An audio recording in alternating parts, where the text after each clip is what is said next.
Chapter 4473. This was a Buddhist land, so naturally, there would not be any danger. There were not many people in the peach forest, so it was very quiet, so they let the children play on their own.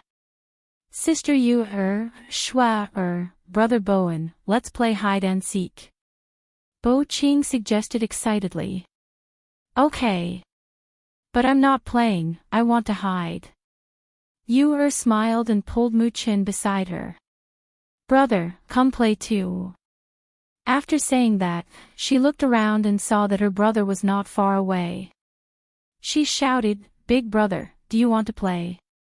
Not playing, you guys play. Just don't run too far. Hao did not forget to remind them. Okay. Yu nodded obediently and pulled her brother along as she ran, shouting, Brother Bowen, quickly take Sister Shua to hide. Then hurry up, I'm going to open my eyes when I count to 10. Bo Ching covered his eyes with both hands and leaned against the peach tree as he counted loudly. 1, 2, 3. Yu pulled Mu Chin along and said in a soft voice, Brother, don't pull a long face. Don't play with Brother Bo Ching, Sister Shua and Brother Bowen, they'll be sad. Mu Chin pursed his lips and said, They only know how to play, too childish. Hearing these words, Yu smiled and said, Big brother, we are all younger than them. But we're stronger than them. He raised his chin, looking proud and arrogant. That's because they're different from us. Yu said with a smile and looked at the bigger peach tree. Brother, let's hide up there. There are more leaves, Brother Bo Ching definitely won't be able to find us. After saying that, she pulled her brother and lightly jumped onto the top of the peach tree. The two of them found a branch to sit on, and with the peach leaves as cover, Yu picked 2 big peaches and wiped them on her body before handing one to Mu Chin.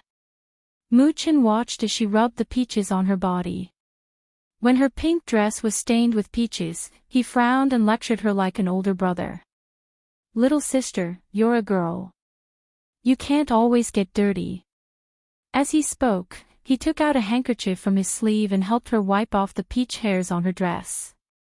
It's okay. I'll go back and take a shower later. Yu said indifferently. She took a bite of the peach and carefully looked around to see if Bo Ching had come looking for her. Unexpectedly, he didn't see Bo Ching. Instead, he saw a beautiful woman wiping her tears under a peach tree not far away. Yu blinked her eyes, then pulling her brother's sleeve, she said, Big brother, there is an ant crying over there. Mu Chin glanced at her and said, Let her cry. It's none of our business. He held the peach but did not eat it. He just played with it in his hand. Yu ate the peach while watching, but didn't say anything. She only listened to the soft comforting words of the 2 maids. After the woman wiped away her tears, the 3 people who were originally standing there also walked over with light steps and stopped at the foot of the peach tree where they were. Madam, this peach tree is very lush and has many peaches. Why don't we pick some and bring them back for good luck? A maidservant said softly with a bamboo basket in her hand. Chapter 4474. They had been married for many years, but had not had a child all along. Even though the love between husband and wife was deep, it could not withstand the weight of time. Today, she had come here to make a wish, so she naturally hoped to have a good omen. She gathered her thoughts, and her gaze swept past those pink and tender peaches, and finally landed on a comparatively bigger peach. She reached out her hand, and tiptoed, wanting to pluck it, but her fingertips faintly touched it, and she was unable to pluck it. After trying a few times, just when she was about to withdraw her hand, suddenly, a pink and tender little hand stretched out from those lush leaves, and plucked that peach, and handed it over. For you. Yu half lied down, and with a smile on her face, she looked at that beautiful woman who was blankly looking at her. Seeing that she did not speak, and also did not take it, as if she was startled, she again reached out her little hand, and handed it over a few more times, and shouted, For you, Peach. Ah! That madam came back to her senses, and let out a low cry. She couldn't help but take a step back, but as if she had thought of something, she raised her head and looked, and just happened to see that smiling and delicate little face between the peach leaves. That pink and tender little face was exquisite and pure, and a pair of beautiful big eyes were looking at her with a smile. That pair of white and chubby little hands were holding a big peach and handing it over. At first glance, it was as if she had seen a peach fairy, causing her heart to involuntarily skip a beat. Peach fairy has appeared. That madam muttered, and unexpectedly directly knelt down, and her eyes were filled with pleasant surprise. Greetings, Peach Fairy. The two maids were also startled by this scene. They only saw that on top of that peach tree, there was a pink and delicate little girl who was looking at them with a smile on her face, and her hand was also holding a big peach. Immediately, seeing their madam kneeling down, they also promptly knelt down, and did not dare to raise their head. There was no other reason, only because this peach tree was big and tall, and its leaves were lush, and peaches were piled up. It was basically not a tree that a child could climb up. And also, that pink and tender little face with a smile on her face was so delicate that it did not seem to belong to this world, and moreover, it was also inside this Buddhist peach forest, so it was as if Peach Fairy had descended. However, compared to them, Yu-Er couldn't help blinking her eyes at this moment. She was somewhat surprised and also somewhat at a loss. She saw that this beautiful auntie couldn't pick the peaches, so she helped her pick them and handed them to her. Why did she kneel down and worship her? Mu Chen, who was sitting on the other side of the branch, glanced down and was a little speechless. Obviously, he did not expect these people to misunderstand. Although they were also immortals, they were not peach immortals. I'm not a peach immortal, Yu said with a beaming smile. Looking at them, she softly said with a smile, "Don't worship me, I won't grow up." When the madam heard this, she was startled for a moment. She carefully raised her head and saw that the little girl had already sat down, her feet dangling in the air. She was still holding the big peach in her hand, and beside her, the leaves were pushed aside. She also saw a boy in a white dress, and that boy also had an exquisite little face that was exactly the same as the little girl's. "We are playing hide and seek," Yu said with a smile. Then she could faintly hear Bo Qing's voice shouting in the peach forest. Chapter 44-75. Before she could finish her words, she saw the little girl stretched out her little hand and handed over the peach, "For you." She looked at her in a daze, only to see a pure smile on the little girl's delicate face. Her pair of beautiful eyes were very lively. Wearing a pink little dress, she looked very cute in a small ball, which made her heart soften involuntarily. At the same time, she stretched out her hand to take the peach and said, "Come down. I'll carry you down." "No, no, I'm playing hide and seek with brother." Yu shook her head and retracted her hand. She was about to stand up and hide again when her foot slipped and her little body suddenly fell down. "Little sister!" Mu Chen exclaimed and hurriedly stretched out his hand to catch her, but he didn't catch her.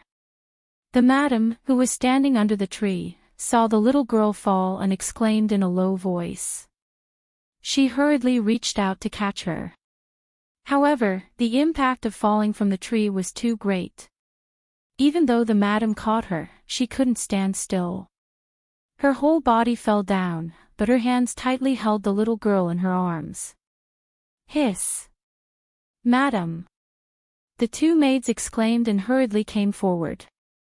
Yu blinked her eyes and looked at the madam who fell on the ground. She quickly got down from her and somewhat worriedly asked, "Aunt, how are you? Are you injured?" Mu Chen jumped down from the tree and stood beside Yu, looking at the madam. That madam smiled and said, "I'm fine." She rubbed her waist and felt some pain in her arm. Looking at her arm, she saw that the stone had cut her skin and a trace of blood was oozing out. "I'm bleeding." Yu somewhat blamed herself. "It's okay." the madam said with a smile. Looking at the two children in front of her, she only felt that they were very cute. She thought, if she also had two children like them, how good would that be? Thank you. Mu-chin thanked her, knowing that if she didn't catch you, even if she didn't fall down, it would still be painful. Whose children are you? The madam asked the two children while sitting on the ground and letting the two maids tear a strip of cloth to help her bandage her wound. Yu tilted her head and thought for a while, then said, my father and mother's children are. However, we couldn't find our parents, so we stayed at Uncle Ning's house. Hearing this, the madam was slightly startled. Why can't we find father and mother? Mu-chin tugged at Yu, motioning her not to say too much. We have to go now. Saying that, he held Yu-er's hand and walked towards the road they came from. However, when they had walked more than 10 meters away, they suddenly heard a cry of surprise behind them, as well as the sound of sword chi. Mu-chin and Mu-yu immediately stopped and looked back. They saw several men in black coming out of nowhere and attacking the madam with swords. The two maidservants screamed for help, but one of them was killed by the men in black. The other one was protecting the madam and fleeing while shouting for help. Mu-chin exclaimed in shock because his sister, who was holding his hand, had broken free from his grasp and ran away. Almost without any hesitation, Yu-er rushed towards that madam. Her small figure moved lightly and her speed was extremely fast. At the same time, she also shouted, brother, quickly call for people. Ah! Chapter 4476. Madam. That maidservant cried out in alarm. She was so scared that her body trembled, but she couldn't do anything. She could only stare at that sword with a pale face. The madam was also shocked. She was so shocked that she couldn't even scream. Just when she thought she was going to die, she saw a small figure standing in front of her. The small figure held a dagger and blocked the long sword that was coming at her. Clang!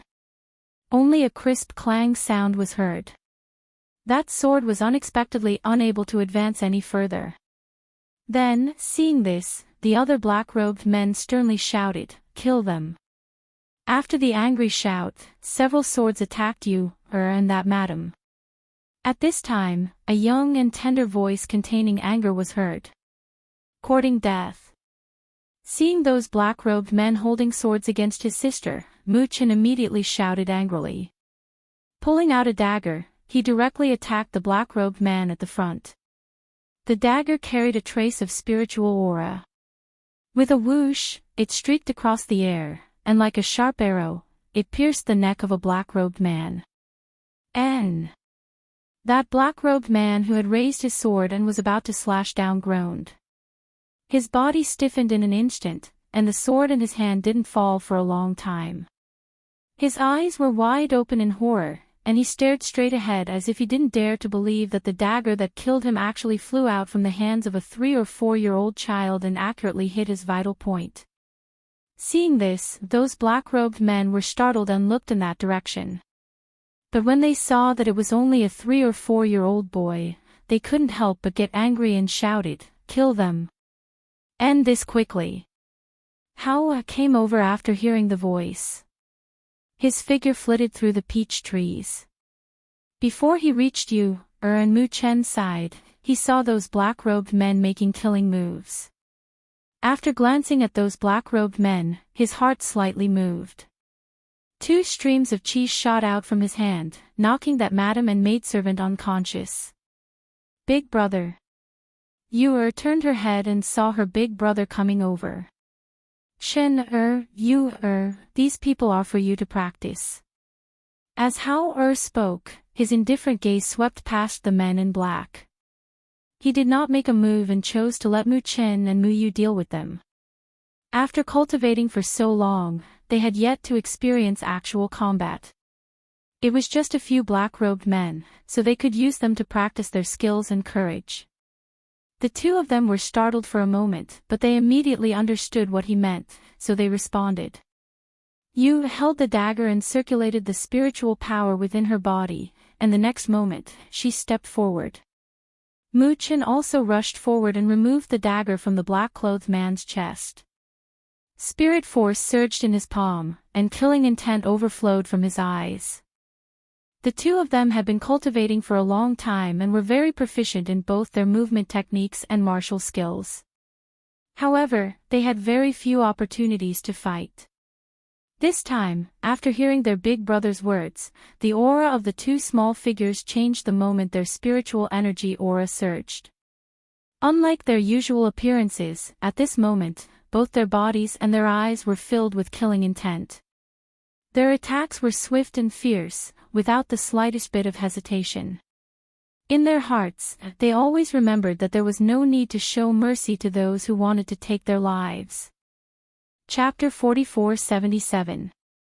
When he was young, his parents taught him personally, telling him that they could not always be by his side to protect him. Only when he became stronger and had the ability to protect himself could they be at ease. And now, he and his younger brother and sister were stranded here. He had also been personally teaching them to cultivate so that they could have the ability to protect themselves, just like how his parents taught him in the past. After a few breaths of time, the forest returned to calm again. On the ground, several corpses were lying there, and the two little people, standing in the middle of the corpses, were seriously wiping the blood-stained daggers in their hands. Pan Ning had rushed over after hearing the commotion. However, he did not expect to see such a scene when he arrived. Hiss! What happened? Are you all right? Pan Ning's face changed and quickly stepped forward. He saw Hao standing on the side, and the two little ones standing beside the woman who had fallen on the ground. Uncle Ning, we are fine. Yu said, looking at the corpses on the ground and slightly lowering her head. Mu-Chen looked at the corpses with a taut face, his eyes were calm, as if those people were not killed by him. Pan Ning stepped forward to check. His brows furrowed slightly, and his face was solemn. He said, "Did the Death Warriors sneak into a peaceful place of Buddhism?" Looking at the dead Death Warriors, he looked at the children with a complicated expression. Apart from them, there was no one else here. Therefore, he knew very well who killed these men of sacrifice. They wanted to kill this ant, and then wanted to kill us, so we killed them. Yu whispered, somewhat uneasily grabbing the corner of her clothes. Pan Ning sighed softly and said, "Don't be afraid, it's all right." He patted Yu's little head, but when he spoke, he felt strange. These children even dared to kill Death Warriors, why would they be afraid? I tell you, if someone asks later, you can say that these people were killed by me. As for the rest, don't say a word. Pan Ning instructed, knowing that this matter was not so simple. The three responded and looked at him. How take them to Bowen and the others first, and then take them back to the courtyard to rest. Pan Ning said, glancing at 17 from the corner of his eye. All right, Hao replied before leading his younger siblings away. Young Master Hao, young Master Qin, miss you, When 17 saw them, she quickly bowed. Seeing that they had left, she quickly went to Pan Ning's side. Second young master, what happened? He looked at the woman and the corpses on the ground in astonishment. We'll talk about it later. Now, you go to the front and find the Master Abbot and ask him to come over. Pan Ning instructed. Yes. 17 replied and quickly left. Pan Ning stepped forward and saw that the woman and her maidservant had only fainted. He first pinched the woman's Rinzhong acupoint, and the woman slowly regained consciousness. Greetings, Madam Ho. Pan Ning bowed and took 3 steps back. The madam rubbed her forehead and opened her eyes. When she saw the corpse in front of her, she thought of what had happened and her face paled. She then seemed to have thought of something and looked around, but the 2 children were gone. Where are the 2 children? She asked anxiously. They're fine. Madam, you don't have to worry. Pan Ning said. Chapter 4478. Yes. Pan Ning replied. He looked at her and said, Madam, what happened here just now? That on the other side, the abbot and Pan Hong were playing chess when they saw a young monk rushing in with 17. Abbot, it's not good. This benefactor said that there was an assassin in the back of the mountain and someone died. The young monk hurriedly said. Eldest young master, Master Abbot. 17 looked at the two and hurriedly bowed. Pan Hong frowned and looked at 17. He asked, what happened? Why would an assassin sneak into a Buddhist place? Eldest young master, Master Abbot, it was the second young master who asked me to invite you two over. I don't know anything else. The abbot stood up and said, someone died in a Buddhist place. It's not a small matter. I'll go and take a look. Eldest young master, don't worry. You can follow me later. As soon as he finished speaking, he quickly left with the young monk. Are the children all right? Pan Hong asked. The young masters and young ladies are all fine. The second young master is not injured. Eldest young master, you don't have to worry. 17 said and led the way. Behind them, the guards pushed the wheelchair and followed. When they arrived at the peach forest, the abbot, Pan Ning, and the madam had already talked for a while. The abbot, who understood the situation, said softly, Amitabha. Everyone must be frightened. Please go back and rest. I'll take care of things here. Thank you, Master Abbot. The madam bowed slightly and thanked Pan Ning. I really have to thank the second young master today. If it weren't for you, I'm afraid I wouldn't have survived today. When I go back, I'll definitely thank you with a generous gift. Madam Ho, you're too polite. Pan Ning hurriedly said. The Ho madam bowed again and left with the help of the pale-faced servant girl. These are men of sacrifice. Pan Hong glanced at the corpses on the ground and knew that these were not ordinary assassins, but men of sacrifice. They came for the madam. I just happened to meet them. Pan Ning said, Master, I'll leave the things here to you. We'll go back first. The abbot clasped his hands together and bowed slightly. After watching them leave, he looked at the corpses on the ground, and a thoughtful look flashed through his wise eyes. When they arrived at the courtyard, Pan Hong entered the side room and called out to Pan Ning, who was about to enter the room, Come with me. Pan Ning's footsteps paused. He felt a little helpless. He knew that other people might believe those words, but his big brother definitely wouldn't. After entering the room, Pan Ning closed the door behind him. 2 bodyguards stood outside and looked at his big brother. He then asked, Big brother, why did you call for me? Pan Hong poured a cup of tea and said, Don't you think you should tell me about it? With your skills, how could you deal with a few dark guards alone without any injuries? Pan Ning remained silent, not knowing what to say. Pan Hong drank a cup of water and said, Ever since you brought Hao and the other 2 back, you've been hiding more and more things from us. You know that we're a family. Even if there's something you can't tell outsiders, can't you tell us? If this continues, have you ever thought that one day, you won't be able to protect them at all? Chapter 4479. Hearing this, Pan Hong was shocked. What was the identity of the 3 children? How could they make him guard their identity and not mention a word? In that case, I only ask you one thing. At that time, I was diagnosed by the imperial physician and the doctor that I would not live past that night, but I survived. Was it Hao, and the others who saved me? This question had been hidden in his heart for a long time. He did not believe those words that were said to the outside world, but he knew that since Pan Ning said those words, it must be to cover up some truth. Therefore, he guessed that his survival had something to do with Hao, and the others. However, even if he guessed in his heart, even he was not willing to believe it. After all, the 3 of them were only children. Pan Ning looked at him for a long time, then took a deep breath and replied, "Yes." Pan Hong's eyes narrowed. Even if he had guessed it, his heart was still shocked when he heard him admit it.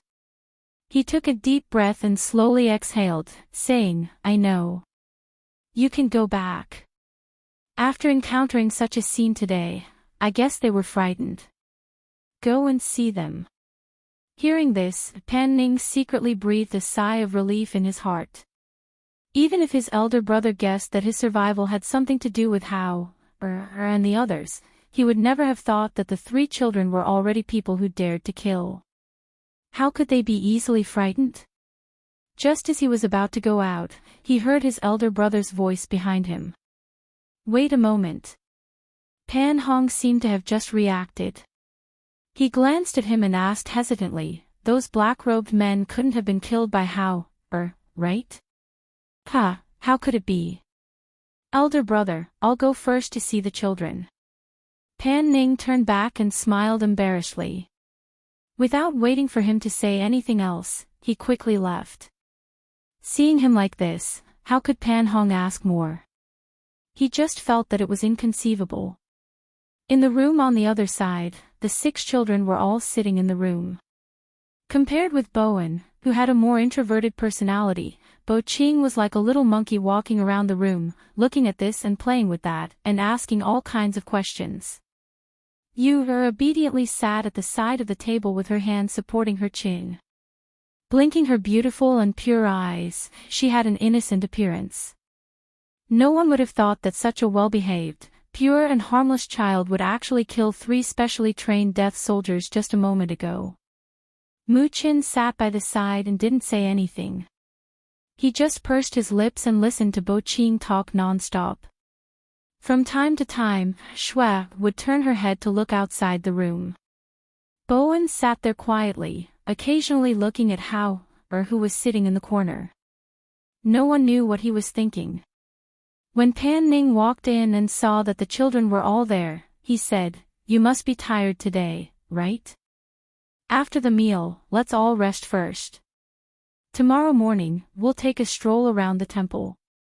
After lunch, we'll return." Other than Hao, and the other 2, Bowen and the other 2 didn't know what had happened. Hearing him say this, Bowen said, "Second uncle, I heard from the monks in the temple that someone died at this time. That has nothing to do with us, and it has nothing to do with your children. Don't think too much about it. All right, let's go. Let's go eat first," he said with a smile and looked at Hao, Mu Qin and Yu. The children followed him to eat. By the time they returned, the sky was already dark. After freshening up, they returned to their rooms early to rest. Chapter 4480. "Big brother, can we use the stick to ask when we're going home?" Yu asked, holding her brother's hand on the left and her brother's hand on the right. "You can shake it later and then take it to see if it's accurate," Hao said with a smile, holding her hand and walking slowly. "Big brother, we are immortals. Why do we have to worship Buddha?" Mu Qin asked, puzzled.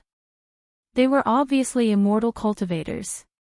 His brother also said that their parents were very powerful and were the monarchs of heaven and earth. Since that was the case, why did they still have to worship Buddha? Hao looked at the hall in front of them and said, "We don't worship or kneel. We will only shake the stick. You have to remember that in this world, except for our parents and our elders, no one else is qualified to make us kneel and kowtow." Hearing this, Mu Qin and Mu Yu nodded and secretly remembered it in their hearts. "Big brother, is Buddha powerful? Or immortals powerful? Why do people here only worship Buddha and not immortals?" Yu asked curiously. Hao paused, thought for a moment and said, "I don't know. When we see father and mother in the future, we will ask them." "Okay," Yu asked with a smile. The 3 of them came to the hall. Perhaps because it was still early, other than the 3 of them, there was only the abbot, who they saw yesterday, standing in front of the lamp adding oil, and a middle-aged monk standing behind the abbot. Seeing them enter, the abbot and the monk glanced at them. This was the first time the middle-aged monk saw the three of them. He felt that these three children were born with the looks of dragons and phoenixes and were extremely outstanding. However, in the next moment, the three children's actions stunned him. After the three of them came in, they only bowed to the golden Buddha above the hole. Then the little girl went to the front and picked up a stick. She took out another stick and looked at it, puzzled, and asked, "Big brother, how do we shake this? There are only numbers on it and nothing else. Does this mean that the number is shaken out?" Looking at this scene, the middle-aged monk secretly shook his head and walked over, saying, "Which family are you children from? Why didn't you come with an adult?" He came to the three children and said, "How can you be so polite when you see Buddha? You have to kneel and make a wish with all your heart, then Buddha can hear your thoughts." Hearing this, Yu-Er blinked her eyes, then curiously asked, "Can he hear us?"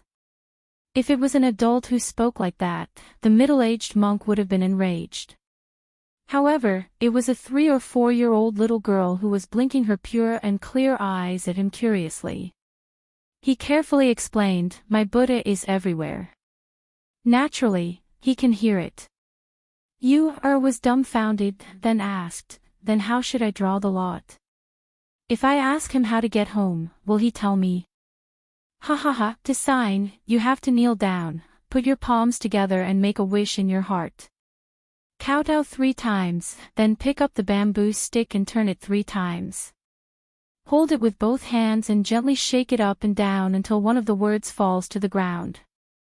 The middle-aged monk chuckled. Looking at how adorable this little girl was and how innocent she was, he decided to teach her in detail. You understands. Chapter 4481. "Hey, no." The middle-aged monk was about to speak when he was interrupted. "Nothing." The abbot opened his mouth and shook his head slightly, indicating that he didn't need to say anything. The middle-aged monk was startled. After glancing at the abbot, he looked at the little girl who was shaking the stick. The stick made a sound as she shook it. The crisp sound echoed in the hall, one sound after another. The abbot also stepped forward and stood quietly at the side to watch. After a long time, a stick fell to the ground, and the stick container also stopped. Yu-Er was happy. She smiled and picked up the stick. "Little benefactor, let this old monk help you solve the stick." The abbot stepped forward with a kind smile on his face. Yes, here." Yu-Er handed the stick to him and looked at him with a pair of beautiful eyes. She asked with some expectation, "Can this tell me when we can go home and see father and mother?" The host smiled and looked at the bamboo stick. In the next moment, the smile on his face froze. He saw that this was an unmarked bamboo stick. He carefully looked at the other half of the bamboo stick again. There was still no sign on the front or back. Just as he was frowning, he saw that on the bamboo stick, there were golden words floating. Seeing this, he couldn't help but be shocked. Hiss! This! How can this be? The middle-aged monk was also shocked. He opened his eyes wide in disbelief. Generally, only the number was written on the bamboo stick, and then the corresponding number was taken. However, there was no sign on the bamboo stick. At this moment, lines of golden words appeared out of thin air. Even though he had stayed in the Emperor Temple for many years and solved the sticks for more than 20 years, he had never encountered such a shocking thing. Since they saw it, How naturally saw it too. Looking at this scene, How didn't say anything. He just glanced at it and then looked at the golden Buddha statue in the hall. He was also a little surprised. Immortal fetus is pregnant with a dragon and a phoenix is born. However, there is no fated star in the heavenly palace. It is difficult to survive. Let nature take its course and don't force it. The abbot softly read these words, but the hand holding the stick trembled slightly. Immortal fetus. No fated star. As Hao listened to the host reading the lot, he raised his eyebrows and his cold little face turned frosty. He took a step forward and took the bamboo stick from the abbot's hand to read it again. He pursed his thin lips and looked at the abbot and the middle-aged monk. "It's best if you don't reveal a single word about what happened today," he said coldly and turned to lead Mu Chen and Mu Yu out of the room. Seeing them leave, the middle-aged monk took a deep breath and looked at the abbot. He wanted to ask, but he found that he couldn't speak. It was as if the words were stuck in his throat and he didn't know where to start. Today's matter had far exceeded his imagination. If he hadn't seen it with his own eyes, he wouldn't have dared to believe that the Buddha had really made an appearance. But why was it such a little girl? And that poem. Abbot, the bamboo stick has been taken away by them. Only then did he realize that the bamboo stick with the Lord Buddha's spirit had been taken away by them. The abbot took a deep breath and suppressed the churning in his heart. He hurriedly went to the center of the hall and knelt down. Putting his hands together, he softly chanted, Amitabha. Chapter 4482. Seeing this, the middle-aged monk asked, "Abbot, that sign?" His voice paused, because he saw the abbot's gaze on him, making it difficult for him to continue his question. "Nothing, you must forget this matter. You need to know that there are some things that you and I should not know about," he said slowly. "But if we spread the news of the Buddha's manifestation, the incense in the Emperor Temple will be even more prosperous. Moreover, this is the first time the Buddha's manifestation in the temple's history. Are we going to suppress this matter just like that?" he said anxiously.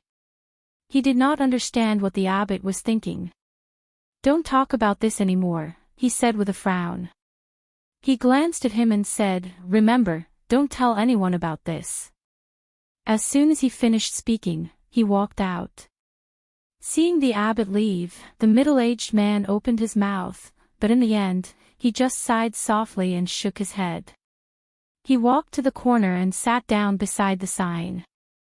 No matter how he thought about it, he could not understand why Buddha would manifest to a little girl.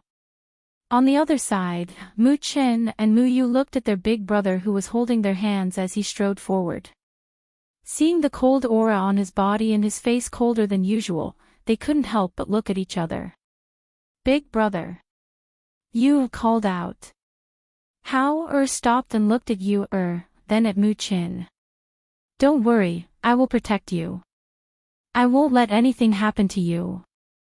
That talisman was extremely accurate, and it also caused a trace of anger to rise in his heart. What 9 deaths, 1 life and difficult to survive? What about letting nature take its course and not forcing it? He only knew that his mother had told him that man's will triumph over nature. Moreover, his mother not only told him with words, but also with actions that man's will triumph over nature. So, what "let nature take its course and not forcing it" meant nothing to him.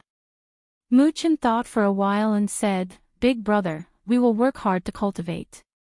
When we are as powerful as you, even if there is danger, we will be able to protect ourselves." Yes, you too. You will not go out to play when she goes back. You will also work hard to cultivate. The little one hurriedly promised. Hearing their words, Hao suppressed the rising and falling emotions in his heart. After a while, he led the two to a pavilion and sat down. He said, "Big brother knows that Chin and you have always been very obedient and also worked very hard to cultivate. Big brother knows all about it. Big brother, hereafter we will never go to shake that lot again." Yu said she didn't want Big brother to be very angry like just a moment ago. Hearing this, Hao rubbed her head and said, "Big brother will think of a way. Big brother will think of a way to let father and mother know that we are here." He looked at the sky and his thoughts became more and more determined. In the mortal world, he couldn't contact his parents with his communication jade. Even though he had recovered his cultivation strength and had the silver wolf as his companion, he couldn't return to the heavenly realm where they were originally from with his cultivation strength. However, if this continued, they might not be able to leave the mortal world for a few years or even 10 years. Pan Ning said that he had found traces of an immortal and had invited him to the imperial capital. Even if he did not expect much, he still had to go and see who it was. He had to think of a way to break this situation. "Big brother, do you still want this thing?" Yu pointed at that bamboo stick in his hand. Chapter 4483. When they arrived at the courtyard, they saw Pan Ning and others were eating breakfast. Seeing them come in, Pan Ning didn't ask much and just said, "Come and have some porridge. I'll take you around later." "Okay." How and others answered and walked forward to sit down. Pan Hong had already eaten and was sitting in the wheelchair reading a book. The children of Pan family saw them and asked in a low voice, "Where did you go early in the morning? Why didn't you call us?" "Brother took us to the temple, but there was nothing fun, so we came back," Yu said with a smile. For them, there was really no fun place in the temple. If there was a place for them to play freely, it was only the peach forest at the back of the mountain. However, someone died in the peach forest yesterday, so they wouldn't let them go again. But the peaches in the peach forest were very good, so she wanted to pick some back. So, after they drank breakfast, they followed Pan Ning to stroll around. Until the time when they were about to leave, Yu pulled her brother and eldest brother and quietly walked away, and went to the back forest to pick a basket of peaches. Pan Ning and others were about to get on the carriage, but they saw that the 3 children of Pan family had already gotten on the carriage, but they didn't see how, and others. They couldn't help but be surprised. They glanced around and saw that 17 was also missing, so they went to the carriage in front. "Eldest brother, I don't know where How, and others went. I guess we have to wait for a while. You go and look for them. We'll wait here," Pan Hong said. "Okay." Pan Ning responded and turned around to look for it. Just then, he saw the 3 children running over with a basket of peaches. 17 followed behind them. Seeing this, he was slightly surprised. "You guys went to pick peaches?" We picked some back for great-grandfather and others to taste," Yu said with a smile. Hearing this, Pan Ning couldn't help but smile. He reached out and took the basket in Hao's hand and said, "Give it to me. Quickly get on the carriage, we're going back." "Okay." The 3 children answered and quickly got on the carriage. After they got on the carriage, 17 also got on and drove the carriage back. At the main gate of the Emperor Temple, the abbot slowly walked out. Looking at the carriage that was gradually disappearing into the distance, he put his palms together and said softly, "Amitabha." 2 days later, the Pan family welcomed Marquis Qi and his wife. The 2 of them came with gifts to express their gratitude for saving their lives in the Emperor Temple. In the main hall of the Pan family, a dignified man in his 30s looked at the Pan family's father and Pan Ning, who sat on his right. He smiled and said, "Second young master from the Emperor Temple saved my wife. We have always wanted to pay you a visit, but we have been investigating the Death Warrior for the past 2 days. We hope second young master won't take offense." "My lord, you're being too serious. It's just a small matter. How could I trouble my lord and madam to visit?" Pan Ning hurriedly said. "Ha ha ha, to be able to save Madam Ho is also fate. My lord, you don't have to take this to heart." Pan family's father smiled. He only knew that they had returned from the Emperor Temple. They said that something happened there and the second son happened to save Marquis Qi's wife. Hearing this, the Marquis smiled and paused for a moment. He said, "I heard from Madam that there is a pair of children who look exactly the same in your residence. They are extremely cute and outstanding. I wonder if my wife and I can go and see them." Chapter 4484. Pan Ning furrowed his brows and glanced at the madam. Obviously, the madam had told her husband about what happened at that time. Thinking of this, he couldn't help but sigh in his heart. He should have known earlier. When the madam saw Pan Ning's slightly furrowed brows, her eyes couldn't help but flicker. She lowered her gaze and didn't look at him. The two children were so exquisite and outstanding that she liked them very much. Although she didn't go out these 2 days, she asked people to inquire about the news and found out that the two children were brought back by Pan Ning more than a year ago. He said that they were their distant relatives. However, after some investigation, they naturally found out that they weren't distant relatives as he said. However, what surprised her and her husband was that even with the influence of the Marquis's estate, they were actually unable to find out the origins of those two children. However, from the scene that day, she knew that those two children were not ordinary children. What's wrong? Is it inconvenient? Master Ho asked and looked at the two of them. Ha ha ha, it's not inconvenient. I'll ask someone to call them over.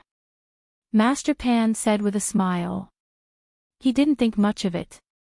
After all, Mu Chin and Mu Yu were very exquisite and it was normal for people to like them. No need to trouble yourself. Let's go and have a look. Master Ho stood up and said with a smile, it will be more or less restrained to let the children into the hall. Second young master, please take us over to have a look. Seeing this, Master Pan gestured, you take Master Ho and the others over. Treat them well and don't be rude.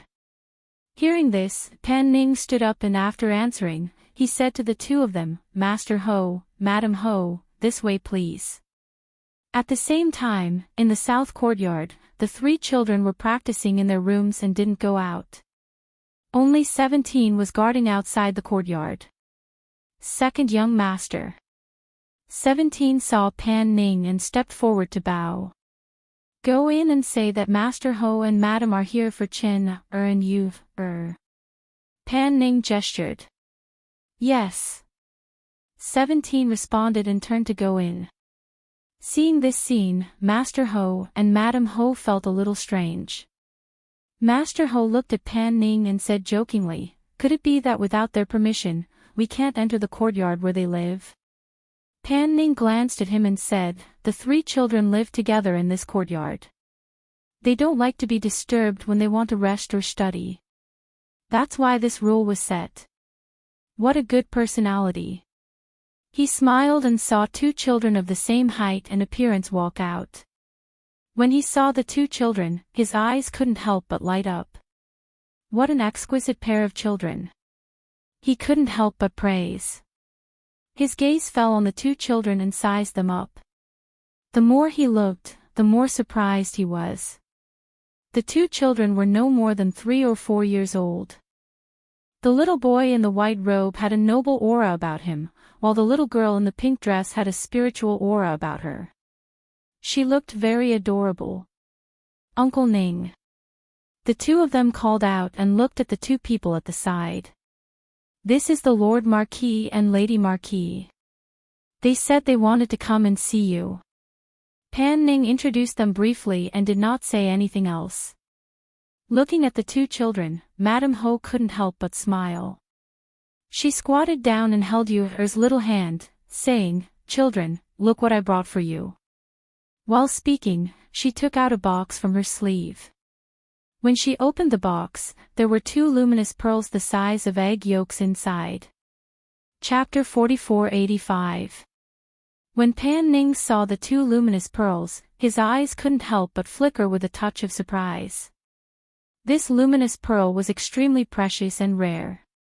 He knew that His Majesty had once bestowed 2 to Chi Bohu, but he didn't expect that they would give it to you, and the rest.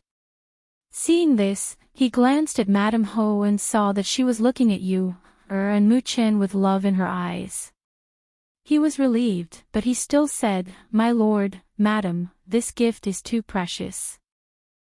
It's okay. My wife likes these 2 children very much. She took a long time to choose from the storeroom before finally choosing this gift. Chi Bohu smiled and said, children like this kind of shiny things. Let them keep it. Mu-chin glanced at the pearl and thought, this luminous pearl is indeed small. The one in our space is much bigger than this. Yu-er took the box, but after looking at her brother, she shook her head and pushed back that night pearl box. Aunt, we can't accept this, our big brother said that we can't casually accept other people's things. After pushing the box back, she quickly hid behind her brother. Her eldest brother said that they were immortal cultivators and shouldn't accept too many favors because they have to return them. Madame Ho was startled and said, it's okay, you can take it.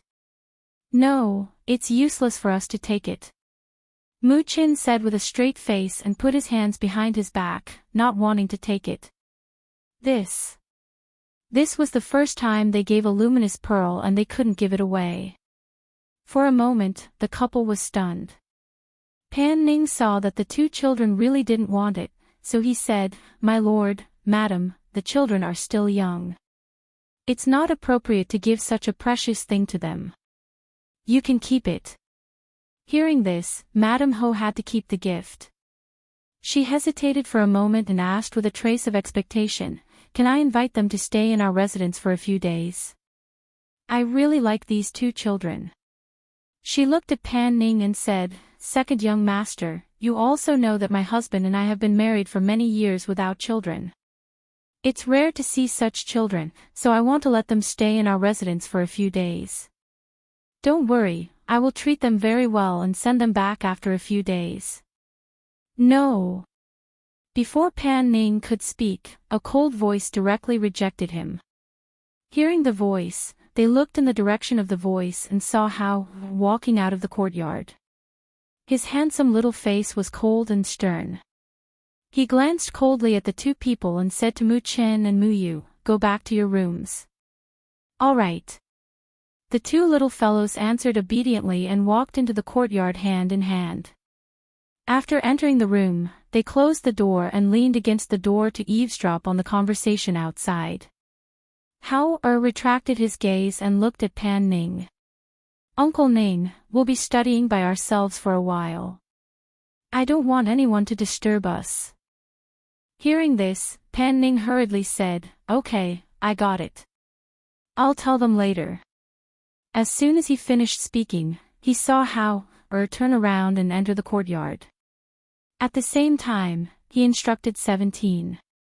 From today onwards, I won't see anyone, and there's no need to come in and report. Yes. 17 noticed Hao's displeasure and immediately responded respectfully. Chapter 4486. Yes. Pan Ning answered and said, his name is Hao. Master Ho nodded and said thoughtfully, this child doesn't look ordinary at all. Pan Ning didn't answer but said, Master Ho, madam, why don't we have tea in the front hall? No, since they don't want to stay in our mansion, we won't stay for long. Master Ho smiled and said, I'll ask madam to pick some toys that children like and send them over. We'll take our leave. Seeing this, Pan Ning sent them out. When he was about to go back, he saw his elder brother waiting for him in the front yard. They came for you, Pan Hong asked and looked at him. I guess Madam Ho said something to Master Ho. They said they liked the two children very much and wanted to take them to stay in the mansion for a while, but Hao directly refused. Pan Ning said. He paused and said, but in my opinion, they don't have any other intentions. They just like the two children. Pan Hong nodded and said, Marquis Qi and his wife have a good reputation in the capital. Even if they find something strange, they won't hold on to the children. But even so, we have to be careful. I know. Hao just said not to disturb them during this period. I guess they won't go out for a while. The two brothers chatted for a while in the front yard. Then Pan Ning told people not to disturb them in the south yard. At the same time, he told the three children in the mansion not to look for Hao and the other two children during this period. In the next few days, Hao and the other two children practiced in the yard. Even the people in the mansion didn't know what they were busy with all day. They only knew that they almost didn't leave the room except for meals. Until one day, a piece of news came out from the Emperor Temple and caused a huge sensation in the capital. That have you heard? News came out from the Emperor Temple. A few days ago, Buddha showed himself and gave a spiritual stick. And it is said that the one who got the spiritual stick is a little girl of 3 or 4 years old. What? Spiritual stick? What kind of spiritual stick? Why is it a 3 or 4-year-old girl who begged for it? I heard that it was a white stick, but when the abbot held it in his hand, specks of golden light appeared on the white stick, and a few lines of words appeared. Furthermore, it was said that the little girl didn't even kneel and kowtow. She just stood there and begged for the spirit stick. However, this matter was suppressed by the abbot and only recently spread. Why did the abbot suppress it? How could it be leaked if it was suppressed? What was written on the paper? Who was that little girl? How can I get the Buddha Lord to show up? I heard that it was because the great Master Wu spoke in his sleep during the interpretation of the divination stick. Also, I heard that the little girl is not a mortal, but a divine fetus. It was said that the divination stick was written by Buddha. On the street, groups of 3 to 5 people were discussing in low voices. As the news spread, several versions of the same matter were spread. Some were true, and some were false. It was very suspicious. When the members of the Pan family heard the news, the father and son of the Pan family gathered in the main hall, looking at Pan Ning with serious expressions. Pan Ning's father asked, "What's going on? Why did such a rumor come out when you went to the Emperor Temple? Now it has spread outside, and the more it spreads, the more outrageous it becomes. His Majesty already knows about it and sent people to the Emperor Temple to invite the abbot and great Master Wu to the palace." Pan Hong frowned and thought deeply. Chapter 4487. I'll go with you to the south courtyard and ask what's going on. Then we can make preparations as soon as possible. Pan Hong pushed the wheelchair to Pan Ning. Okay.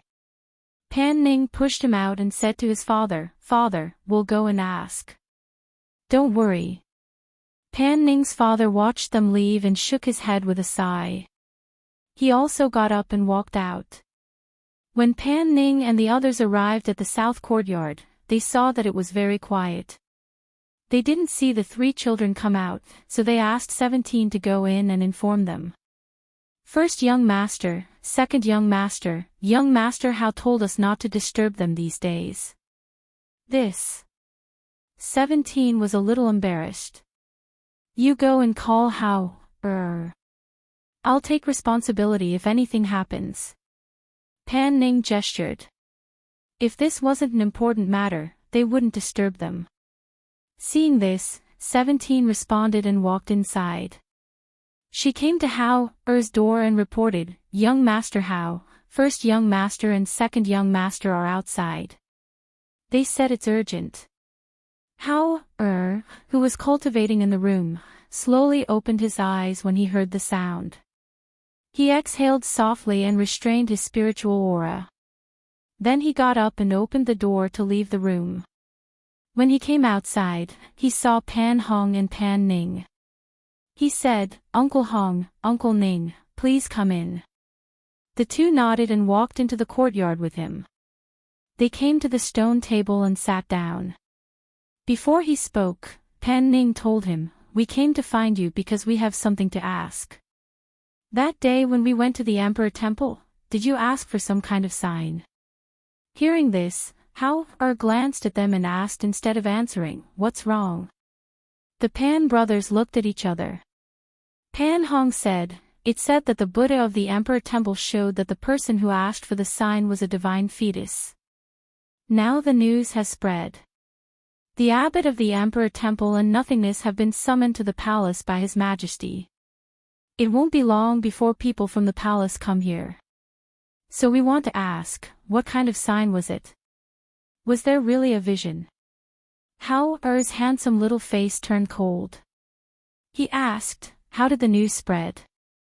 It said that other monks heard nothingness talking in his sleep, so it spread. Pan Ning said and looked at Hao. He asked, what about the sign? What does it say? I've already thrown away the bamboo stick.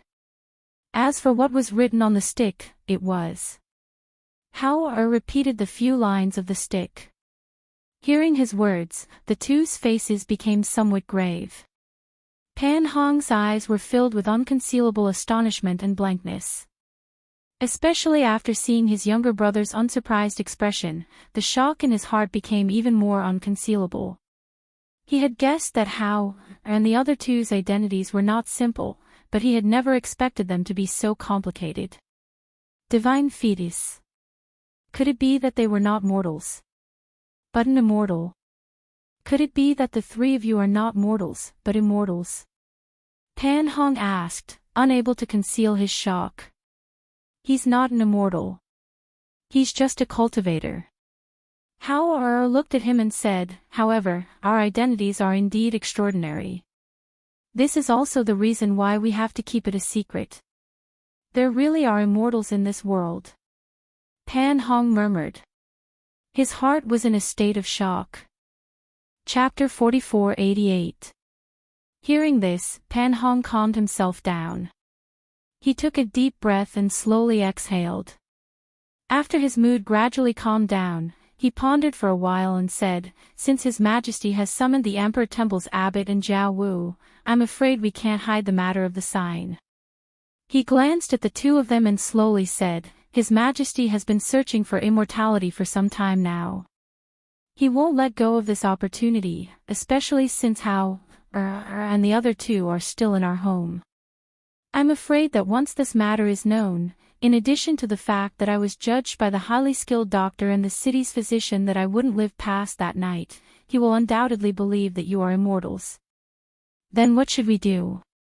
Pan Ning couldn't help but ask anxiously.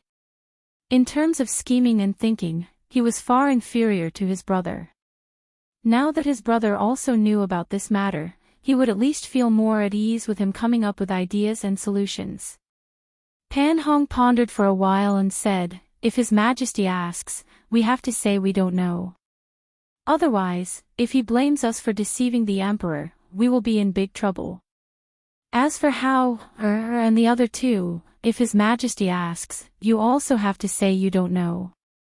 After all, you are still young and can say you don't know about the sign.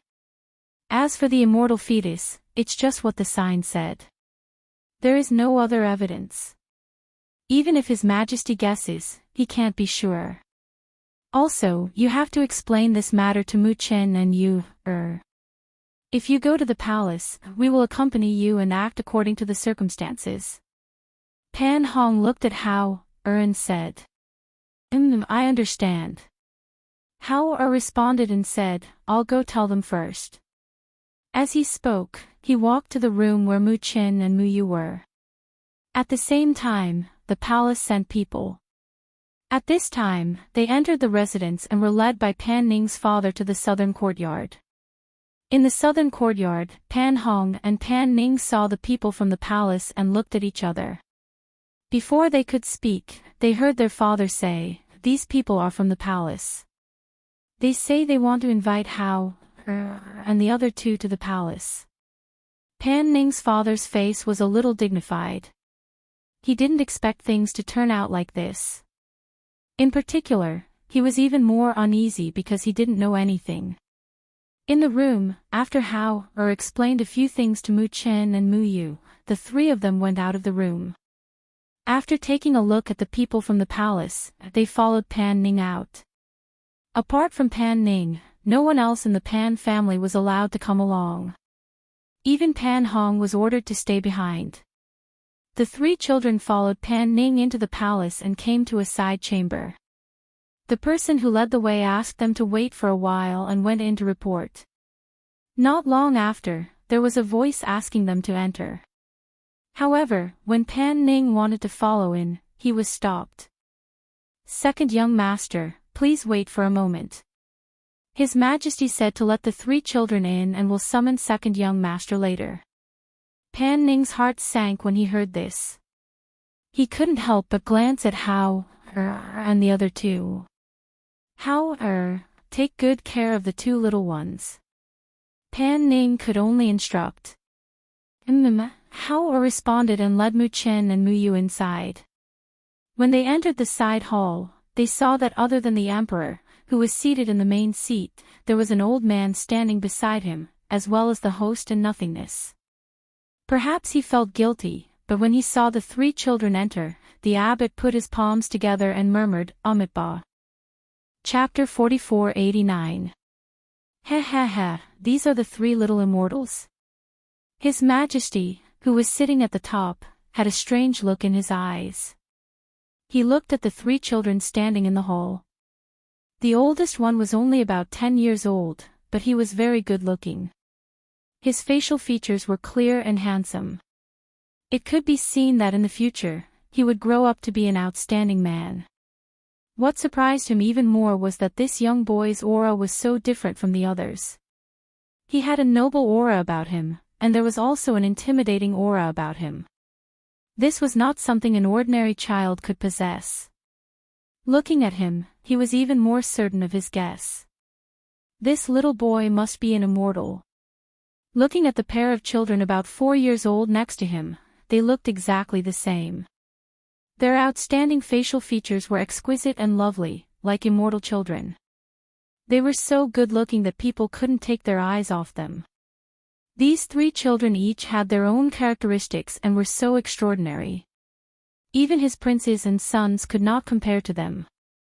Saying that they were not immortals. How could he believe that? How, and the others stood and watched without speaking. Seeing this, His Majesty looked at Liao Wu and asked, which child was the one who shook the lot? Your Majesty, it was that little girl, Liao Wu said nervously, not daring to look at How, and the others. The abbot sighed softly and said, Your Majesty, the matter of the lot is not serious. They are just ordinary children. I will decide whether they are immortals or not. His Majesty chuckled. Clearly, he did not take his words seriously. Instead, he looked at the three children and finally at you, He showed a gentle smile and asked, What is your name? Yu glanced at her eldest brother and said, I am Xianyuan Miyue. How dare you? How dare you be so rude in front of His Majesty?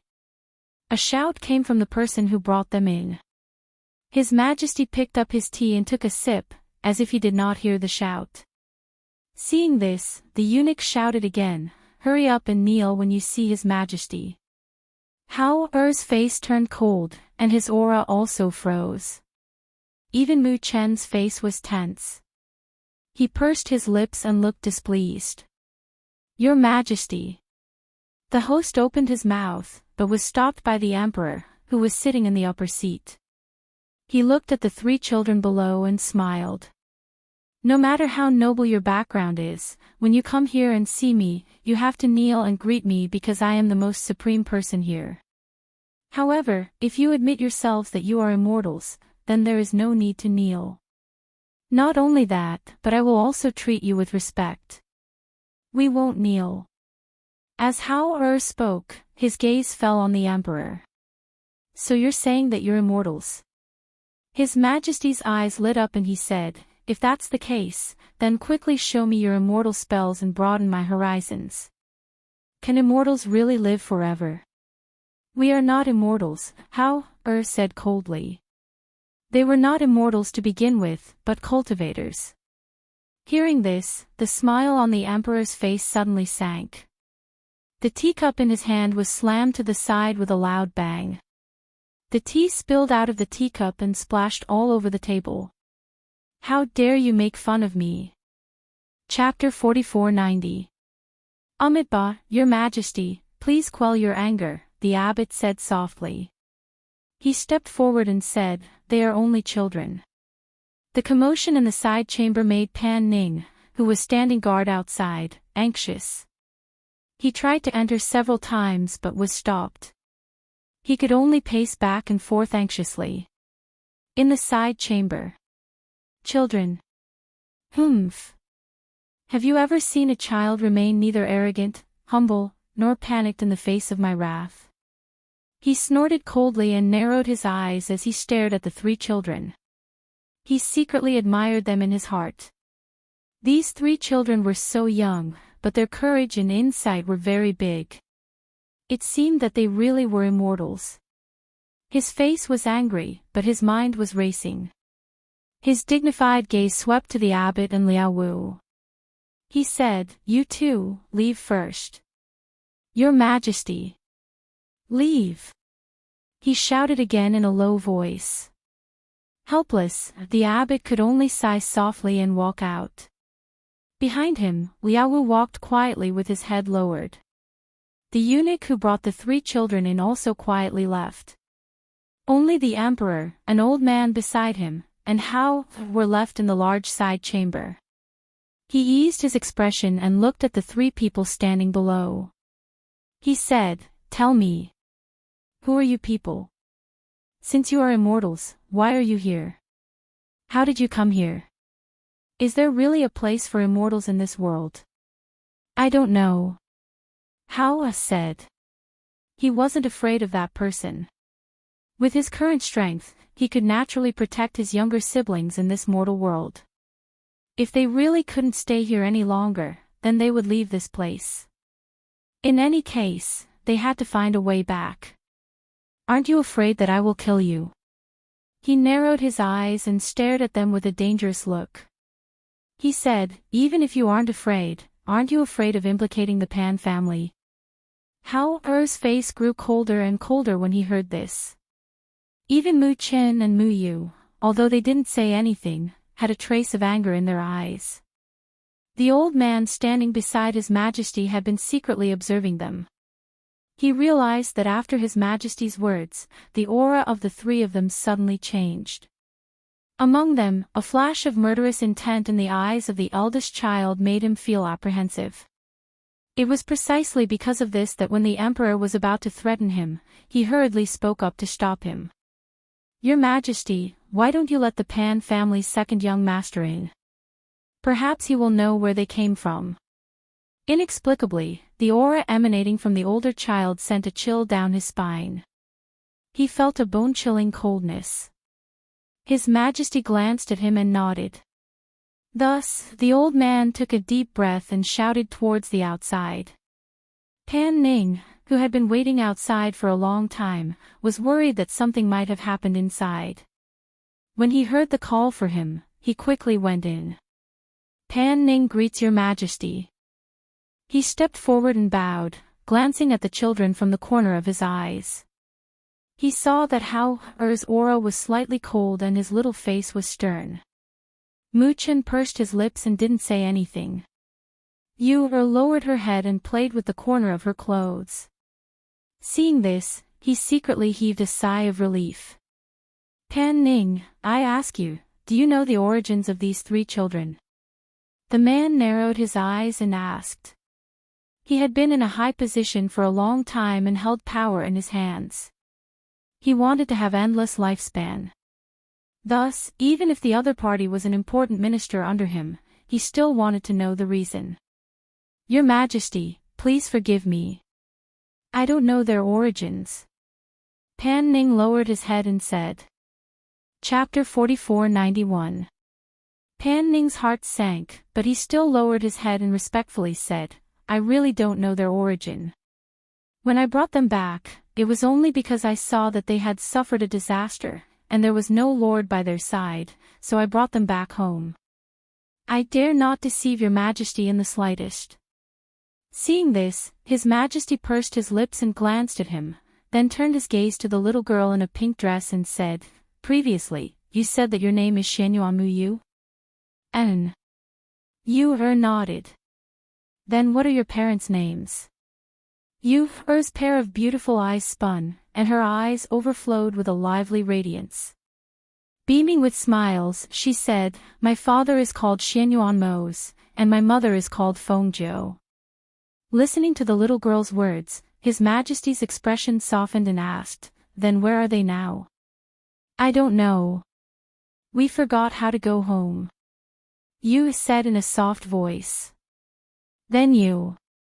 He was about to ask again when he saw the eunuch who had previously retreated hurriedly come in with an excited face. Your Majesty, great news, great news. His Majesty, who was about to get angry, heard this and leaned back on the dragon throne, asking neither hurriedly nor slowly, where did the joy come from? Reporting to your Majesty, the immortal has entered the palace and is now coming to the side hall. Does your Majesty want to see him now? Or? You said the immortal. His Majesty, who was originally leaning on the dragon throne, suddenly stood up with a happy face, and asked with an unconcealable excitement on his face, where is the immortal now? Quickly, please come in. He thought for a moment, suppressed the joy in his heart, and sat down again. Looking at the several people in the hall, he waved his hand and said, Okay, you all withdraw first, go outside and wait, I have something to ask you in a while. In his opinion, even if these 3 children asked for a spirit lot, it was not as exciting as the visit of an immortal. Pan Ning quickly responded and led Hao and the other 2 out of the side hall. At this time, a man in a loose robe with a goatee came over. When he saw Mu Qin, Mu Yu, and Hao, his eyes lit up and his footsteps couldn't help but stop. He stared at them, and even his breathing was a little heavy. The other party's gaze was inexplicably scorching. It was difficult for Hao, and the other 2 not to notice. The 3 of them looked at the man. The 2 little ones didn't notice anything. They just frowned. Their delicate little faces were filled with displeasure. However, after Hao saw that person, his face turned cold and a trace of killing intent flashed through his eyes. Because he perceived the other's aura. Was not a cultivator, but a demon. Hao, what's wrong? Pan Ning couldn't help but ask in a low voice when he saw him stop and stare coldly at the immortal. Hao watched as the eunuch brought the man in and disappeared from sight. Only then did he say, this is not the place to talk. Pan Ning nodded. There were many eyes and ears in the palace, and this was definitely not a place to talk. But His Majesty told them to wait outside, and they couldn't go far. Amitabha, benefactors. The host's voice sounded, and they looked over to see him and Liao Wu standing not far away looking at them. Seeing this, Pan Ning led them over. Before he could speak, the host looked at Hao, and the other 2 apologetically and said, 3 benefactors, we have caused trouble for you. He felt very apologetic, but unfortunately, now that things had developed like this, there was no way to cover it up. Chapter 4492. Being looked at so coldly by a small child, Master Wu also lowered his head in shame. After all, they were in the wrong in this matter. Moreover, they were monks, yet they had caused the 3 children to fall into such a situation. They really shouldn't have done that. What's done is done. There's no point in talking about it. Pan Ning said and patted Mu Chen's shoulder. While the few of them were chatting, in the side hall, the emperor was looking at the man in the loose robe with suspicion. This man is an immortal. He doesn't look any different from us. Could it be that he's a fake? Therefore, he wanted to test him. May I ask, immortal, where is your home? What kind of immortal technique do you practice? May I have the honor of witnessing an immortal's immortal technique? He asked, his gaze falling on the bearded man. This little immortal has been traveling around. I heard that your Majesty has the heart to seek immortality, so I came to take a look. He stroked his beard and smiled. Looking at the emperor, he said, if your Majesty wants to see this little immortal's immortal technique, there's nothing wrong with that. After all, your Majesty is the true dragon, the son of heaven. What's the harm in having a look? As he spoke, he smiled and placed one hand behind his back and the other behind his back. As the aura on his body surged, he slowly flew up into the air. Below his feet, a cloud of white clouds condensed, making him look like an immortal and otherworldly being. Hiss! An immortal! He's really an immortal. Even the emperor couldn't help but suck in a breath of cold air when he saw this scene. He was so excited that he stood up. This was the first time he saw an immortal in the legends. Immortals could really ride the clouds. How extraordinary! Even the old man standing next to the emperor narrowed his eyes when he saw this scene. Obviously, this was the first time he saw an immortal in the legends. Immortal, may I ask how to live forever? He couldn't wait to ask. Hearing this, the immortal's heart skipped a beat. His eyes flashed and he stroked his beard. With a wave of his sleeve, an alchemy cauldron appeared at the side of the hole. Looking at the huge cauldron that appeared out of thin air, the emperor was even more convinced that this was an immortal. Besides immortals, who else could make such a huge thing appear out of thin air? Immortal, this is? He asked in confusion. He slowly descended, and the white clouds under his feet disappeared. He stood with his hands behind his back, and said unhurriedly, "This is this immortal's alchemy furnace. If your majesty wants to live forever, this immortal only needs to refine a pill for you to live forever. However." "But what?" the emperor quickly asked. The immortal looked at the emperor and said with a smile, "It's just that the medicine in the mortal world is not spiritual medicine and cannot be used at all. Even if this immortal wants to help your majesty achieve longevity, I am powerless." Hearing this, he was stunned and hurriedly asked, "Then what should we do? Is there any other way?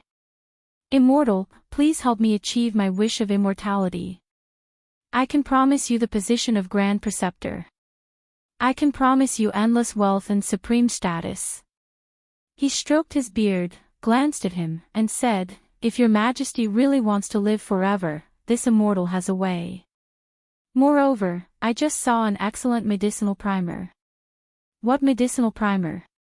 "Immortal, please tell me. No matter what it is, I will definitely get it," he said hurriedly. Chapter 4493. Hearing this, not to mention the emperor, even the silent old man's pupils constricted. Clearly, he did not dare to believe it. Refining a child into a pill? How could that be? The emperor was stunned. He looked at him and did not speak for a long time. Refining a 3 to 4-year-old child into a pill? This kind of thing was too bloody and cruel. He had never even thought of such a thing. Although he wanted to live forever, he was not a fatuous ruler. Even if he was the emperor, he would not dare to do such a thing that would anger the heavens and the people. "Immortal, you said that refining the 2 children into a pill would allow me to live forever?" He frowned and looked at the immortal in front of him. "They are just 2 children who look better. How could they have such a miraculous effect? Moreover, refining people into pills, this is." He did not dare to speak of evil arts. After all, he was afraid of angering the immortal in front of him. "Your Majesty, even if you are the emperor, you can't see that the 2 children have innate spiritual energy. They are spiritual embryos with great nourishment. Such spiritual embryos are hard to come by." There was a hint of excitement in his eyes. Thinking of the 2 children, he could not help but swallow his saliva. The emperor looked at his expression and his heart moved. He gradually calmed down. His originally excited heart cooled down as if a bucket of cold water had been poured over it. He smiled and said, "Immortal, how about this? You must be tired from the journey. Go and rest first. I will think about this later." "All right. However, Your Majesty, you must take good care of those 2 children." He put away the pill furnace and said worriedly. He did not think of anything else. He felt that if a mortal wanted to live forever, why would they think of anything else? However, he did not think that as the emperor of a country, he was not a fatuous ruler. He would always think about things over and over again. Why would he really do as he said and capture the 2 children to refine them into pills?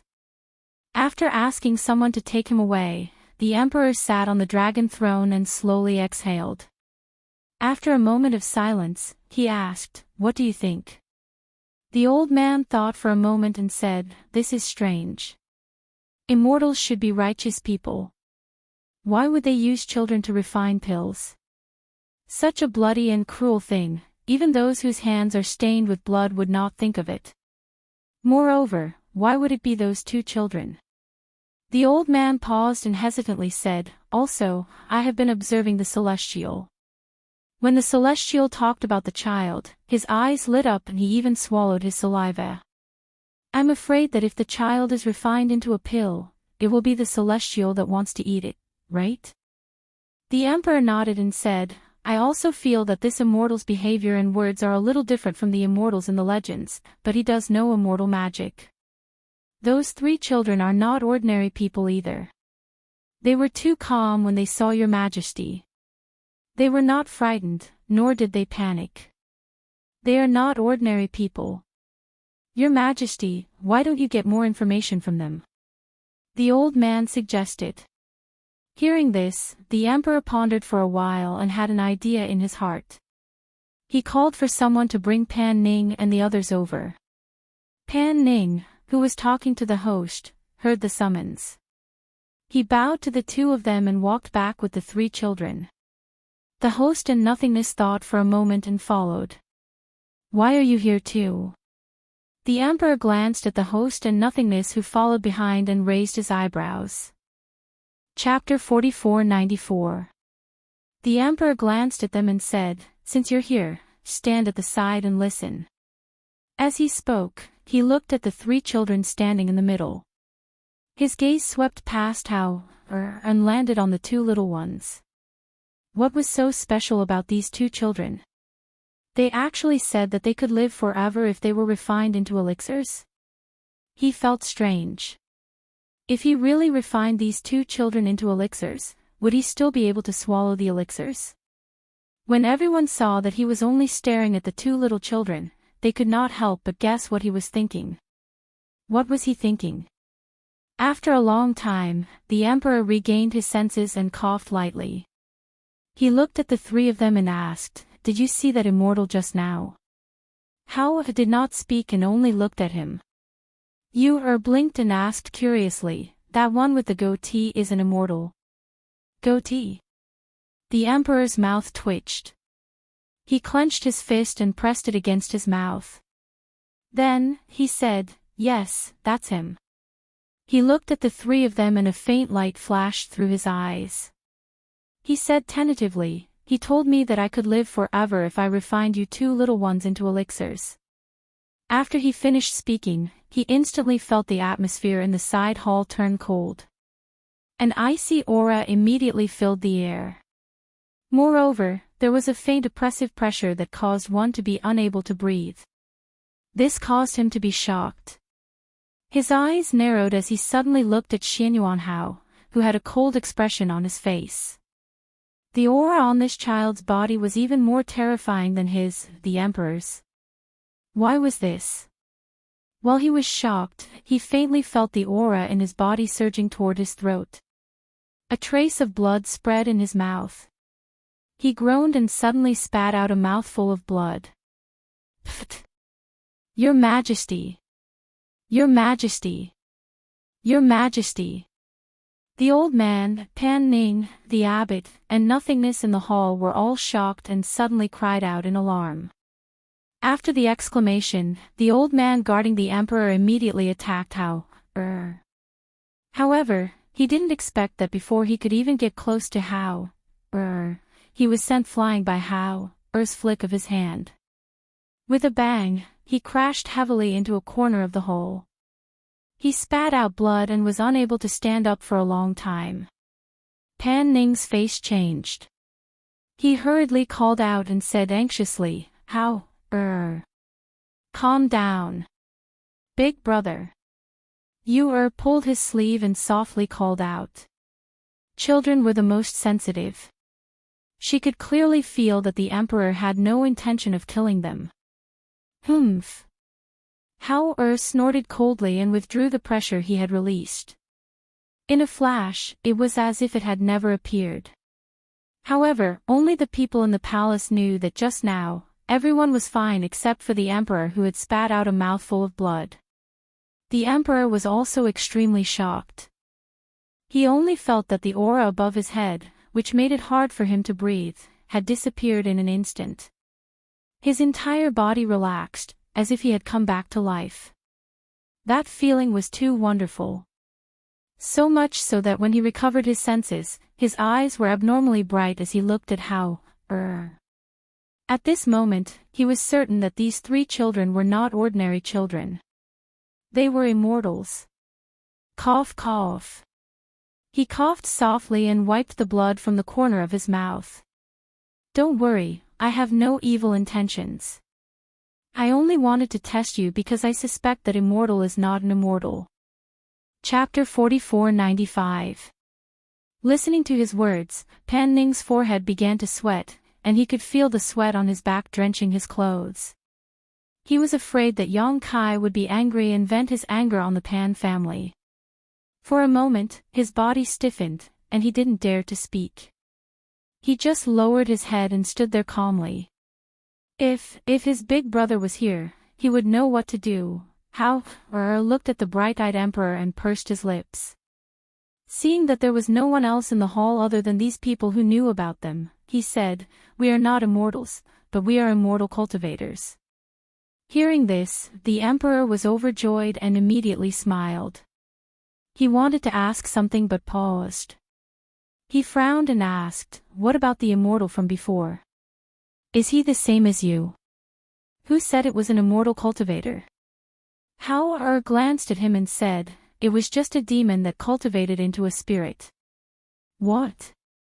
Demon? The emperor was shocked and his expression changed. There is such a thing in this world.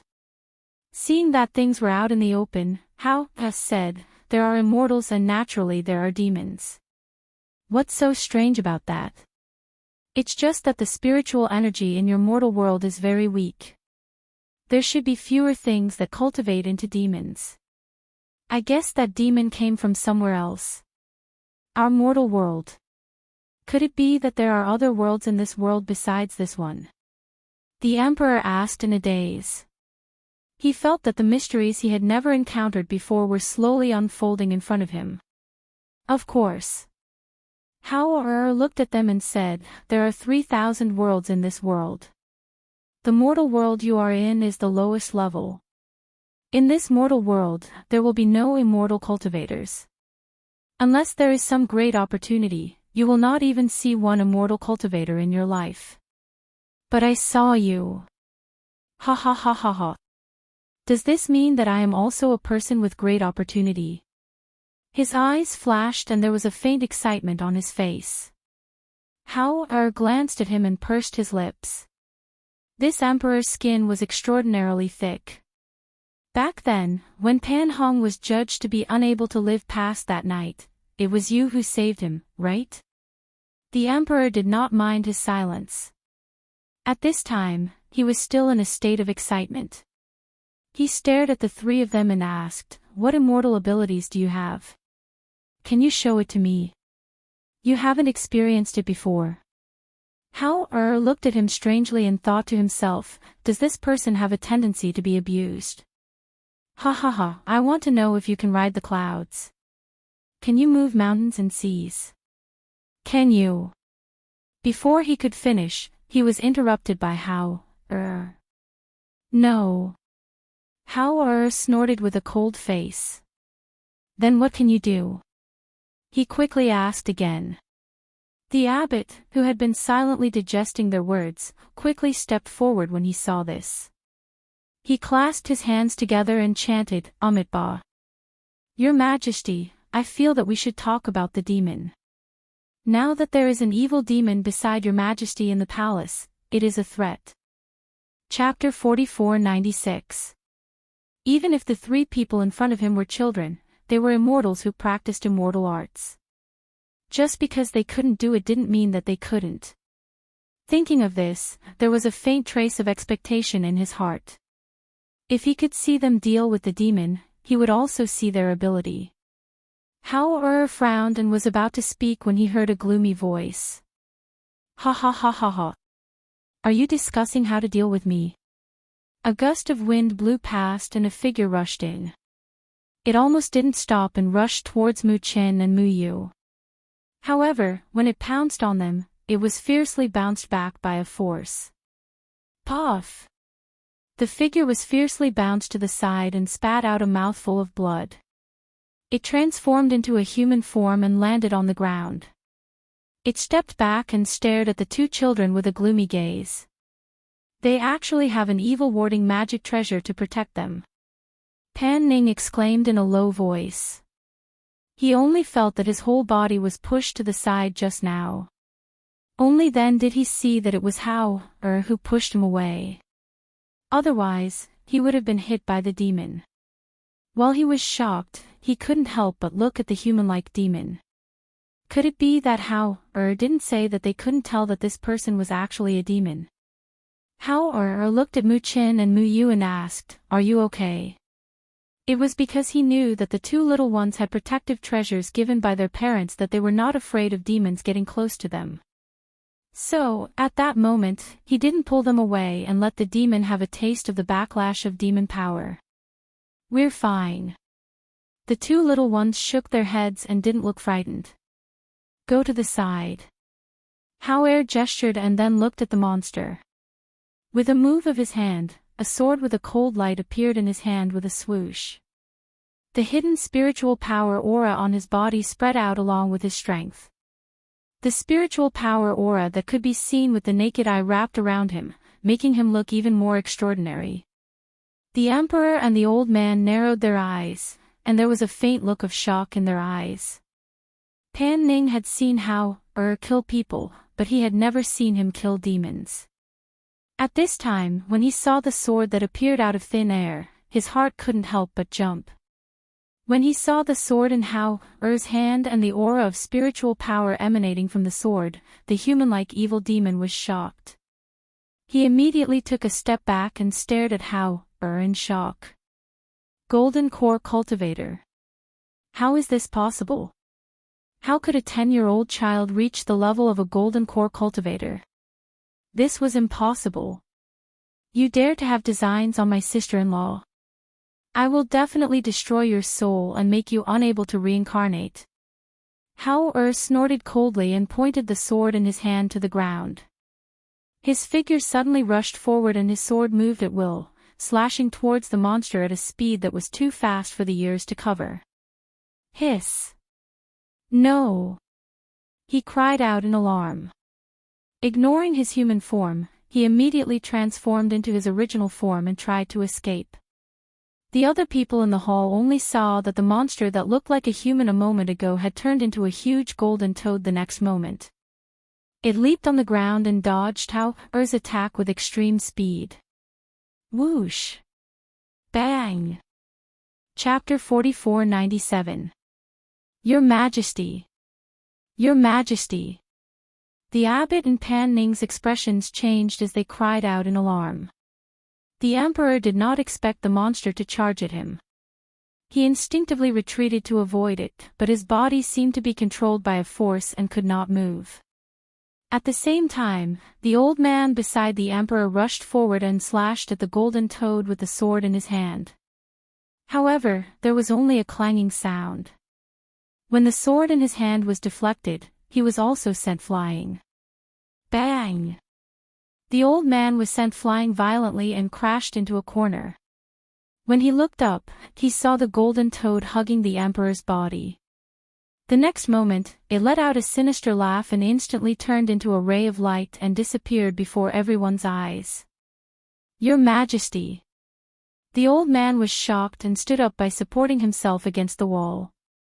The imperial guards outside rushed in and the commander shouted in a deep voice, "Who dares to assassinate in front of the palace? Arrest them! Stop!" Pan Ning shouted anxiously and quickly shielded Hao behind him. He faced the imperial guard commander and said, "It's a misunderstanding. It's just a misunderstanding. No one is trying to assassinate you. You may leave." The old man wiped the blood from the corner of his mouth and ordered the Imperial Guard commander. Seeing the old man speak, the Imperial Guard commander hesitated for a moment. Just as he was about to leave, he heard the Emperor's voice. He thought that laughter was a little strange, causing the hearts of everyone in the hall to inexplicably tighten. This was especially so for the few people who had seen the demonic creature pounce towards the Emperor and disappear into his body. Their expressions were exceptionally grave. It's not a misunderstanding. These people are definitely trying to assassinate me. You arrest them. The Emperor, who had originally closed his eyes, opened his eyes and said sinisterly. His expression was somewhat strange and excited, causing Pan Ning, the abbot, and the old man's hearts to sink. Was the Emperor being controlled by an evil monster? However, before they could recover from their inconceivable shock, they heard the Imperial Guard commander respectfully reply, "Yes. Arrest them all." With that order, the Imperial Guards rushed out and quickly restrained the abbot and Pan Ning. When they got close to Pan Ning, the Imperial Guards were repelled by Pan Ning and he shouted in a deep voice, "It's not what you see. They won't listen to you. They will only listen to the Emperor." However, the Emperor has been possessed and controlled by that demon. Hao said calmly. His cold little face was indifferent, but he held his sword and stood in front of his younger brother and sister. His mind was quickly thinking of a solution. "All of you, back off!" shouted the old man in a deep voice. The old man was the Emperor's trusted aide and his words usually carried a lot of weight. However, at this moment, the Imperial Guard commander hesitated. "Leave the two young ones alive. As for the rest, kill them on the spot." The Emperor's gloomy voice sounded at this moment, undoubtedly causing the already tense atmosphere in the hall to become even more tense. "Yes." The Imperial Guard no longer hesitated. He drew his sword and attacked Pan Ning and the others in the hall. Even if they had doubts, a saint fate was a saint fate. They only needed to carry it out, there was no need to question it. Seeing the sword coming towards him, Pan Ning sucked in a breath of cold air. He had no weapon in his hand, so he could only retreat. However, he bumped into Hao, who was behind him. Chapter 4498. "Ha, come and kill him. The worst result is to drag this unlucky Emperor down with you." He stared at Hao, gloomily and said, "I don't know where you came from, but you broke my leg and ruined my plans. I will take revenge for this." Pan Ning and the old man stepped forward to block the door, and Lord Wu also went to help. The abbot looked at Hao, and asked worriedly, "Is there any way to force that monster out of His Majesty's body?" "That's His Majesty, we can't let anything happen to him." Yu's cunning eyes turned slightly.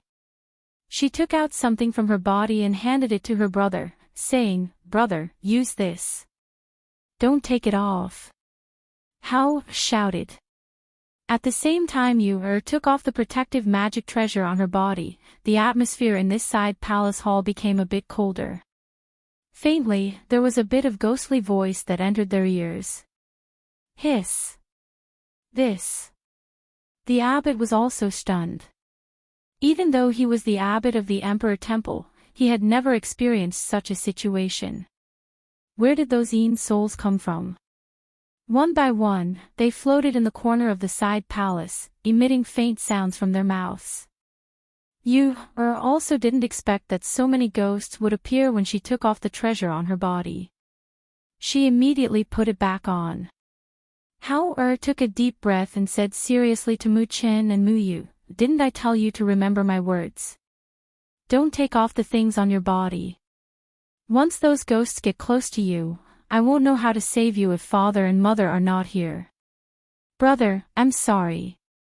Yu lowered her head. She didn't want to cause trouble. She just wanted to help her brother force out that golden toad demon. After all, if she had the treasure on her body, that golden toad demon wouldn't dare to attach itself to the Emperor. You have to remember that no one's life is more precious than yours. No matter what, you have to put your own safety first. Hao said. After glancing at the two, he stared at the Emperor.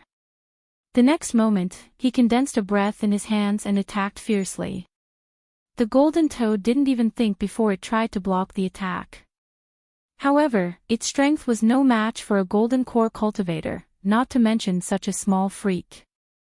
In its panic, it was tied up by a rope, and its entire body was tied to the dragon throne, unable to move.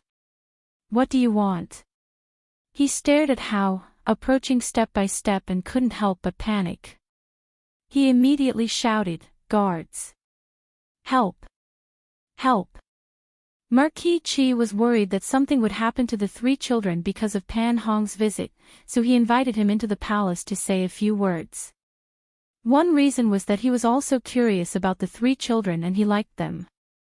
Therefore, when Pan Hong came, he agreed and went to the palace to see what was going on. Unexpectedly, when he arrived at the side chamber, he saw a group of imperial guards outside banging on the door. Inside the side chamber that was closed, the Emperor's cry for help could be heard. His face immediately changed. He strode forward and asked in a deep voice, "What happened? Who dares to kidnap His Majesty?" "My lord." When the imperial guards saw him, he hurriedly stepped forward. The Pan family's second young master and the head steward are all inside. "I don't know why they're holding the Emperor hostage, but the doors are locked. We're afraid that if we rush in, they'll harm the Emperor. We don't know what to do, so we asked the Marquis to decide." Chapter 4499. Hearing this, the Imperial Guard waved his hand to signal for everyone to retreat. He stepped forward and shouted, "Pan Ning, what's going on with you? Why aren't you opening the door?" "My lord, we have no intention of harming His Majesty. It's just that this matter can't be explained in a few words. In order to prevent the Imperial Guard from accidentally injuring people, we can't open the door." Pan Ning replied from inside. Looking at the Emperor who was tied to the dragon throne, he couldn't help but ask anxiously, how is it? Doing such a thing, even if His Majesty was possessed by an evil spirit, was still a great disrespect. He was risking the lives of the entire Pan family here. Moreover, there were ghosts floating in the air that could be seen with the naked eye. It was really frightening. "Bastard! Why can't I open it? Open the door and let this Marquis in. Otherwise, you won't be able to bear the consequences of frightening His Majesty." Marquis Qi shouted from outside. Seeing that no one responded for a long time, his face darkened and he took a step back. "How many people are inside? Do you know?" he asked in a deep voice. "Not many people. Other than the abbot and master of the Emperor Temple, there are 3 children, and Elder Tian and Du by His Majesty's side." The Imperial Guard quickly replied. Hearing this, he pondered for a moment and instructed the Imperial Guard, "Without this Marquis' permission, don't act rashly. I'll go in and see what's going on." He didn't believe that Pan Ning was holding His Majesty hostage. The father and son of the Pan family were deeply trusted by His Majesty and could be said to be his confidants. Otherwise, they wouldn't be in such high positions. Moreover, there weren't many people in the hall.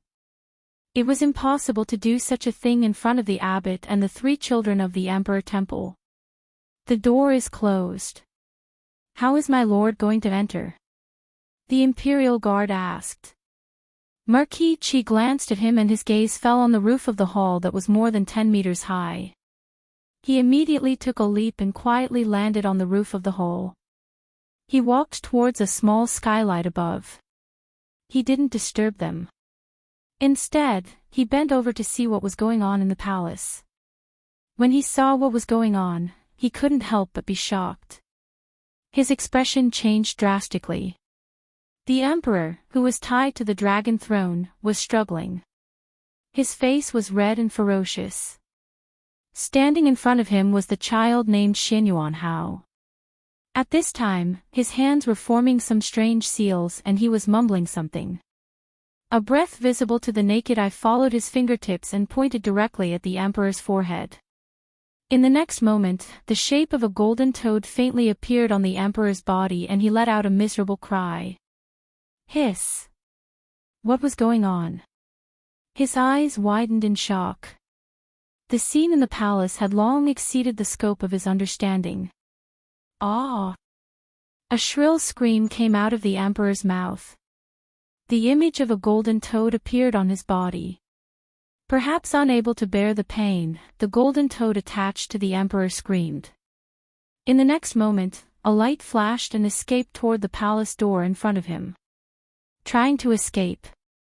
How snorted coldly. He threw out a silver net in his hand and caught the golden toad tightly. The more the golden toad struggled, the tighter the silver net became. It was so tight that bloody marks appeared on the toad's body. His Majesty! The old man quickly went forward to help the fainted emperor. He quickly untied the rope on his body and pinched his rinjong point, but he couldn't wake him up. Chapter 4500. However, his composure was relatively good, and he quickly calmed down. Looking at the chaotic side hall, his gaze fell on but he asked Pan Ning, what's going on? What is this thing? And those, how did it appear? Some of the Yin souls floating in the corner were dressed in white, with long hair draped over their shoulders. Their faces were pale and lifeless, while others had their heads drooped, making it impossible to see their faces clearly. They let out faint voices. Even someone like him, who didn't believe in ghosts and evil, couldn't help but feel his heart skip a beat when he saw this scene. There were really ghosts in this world. Why are you still here? Do you want me to destroy your souls? Hao shouted coldly. The spiritual aura on his body attacked with pressure. Those ghosts who were still floating and unwilling to leave immediately screamed and disappeared in the side hall in the next moment. As those ghosts dispersed, the cold atmosphere in the hall also eased a little. Pan Ning and the others saw this and could not help but secretly breathe a sigh of relief. After a while, Pan Ning explained simply, "My lord, the so-called immortal that His Majesty invited into the palace is a demon. He attached himself to His Majesty and that's why the previous incident happened. I didn't expect that there are demons in this world, and it's a golden toad demon." Marquis Qi vaguely guessed something. Looking at the huge golden toad tied up in the silver net on the ground, his eyes could not help but move slightly. That silver net seemed to be a treasure. Xianyuan Hao, who was about 10 years old, was indeed not simple to be able to subdue this demon. Little immortal, His Majesty has been possessed by that demon.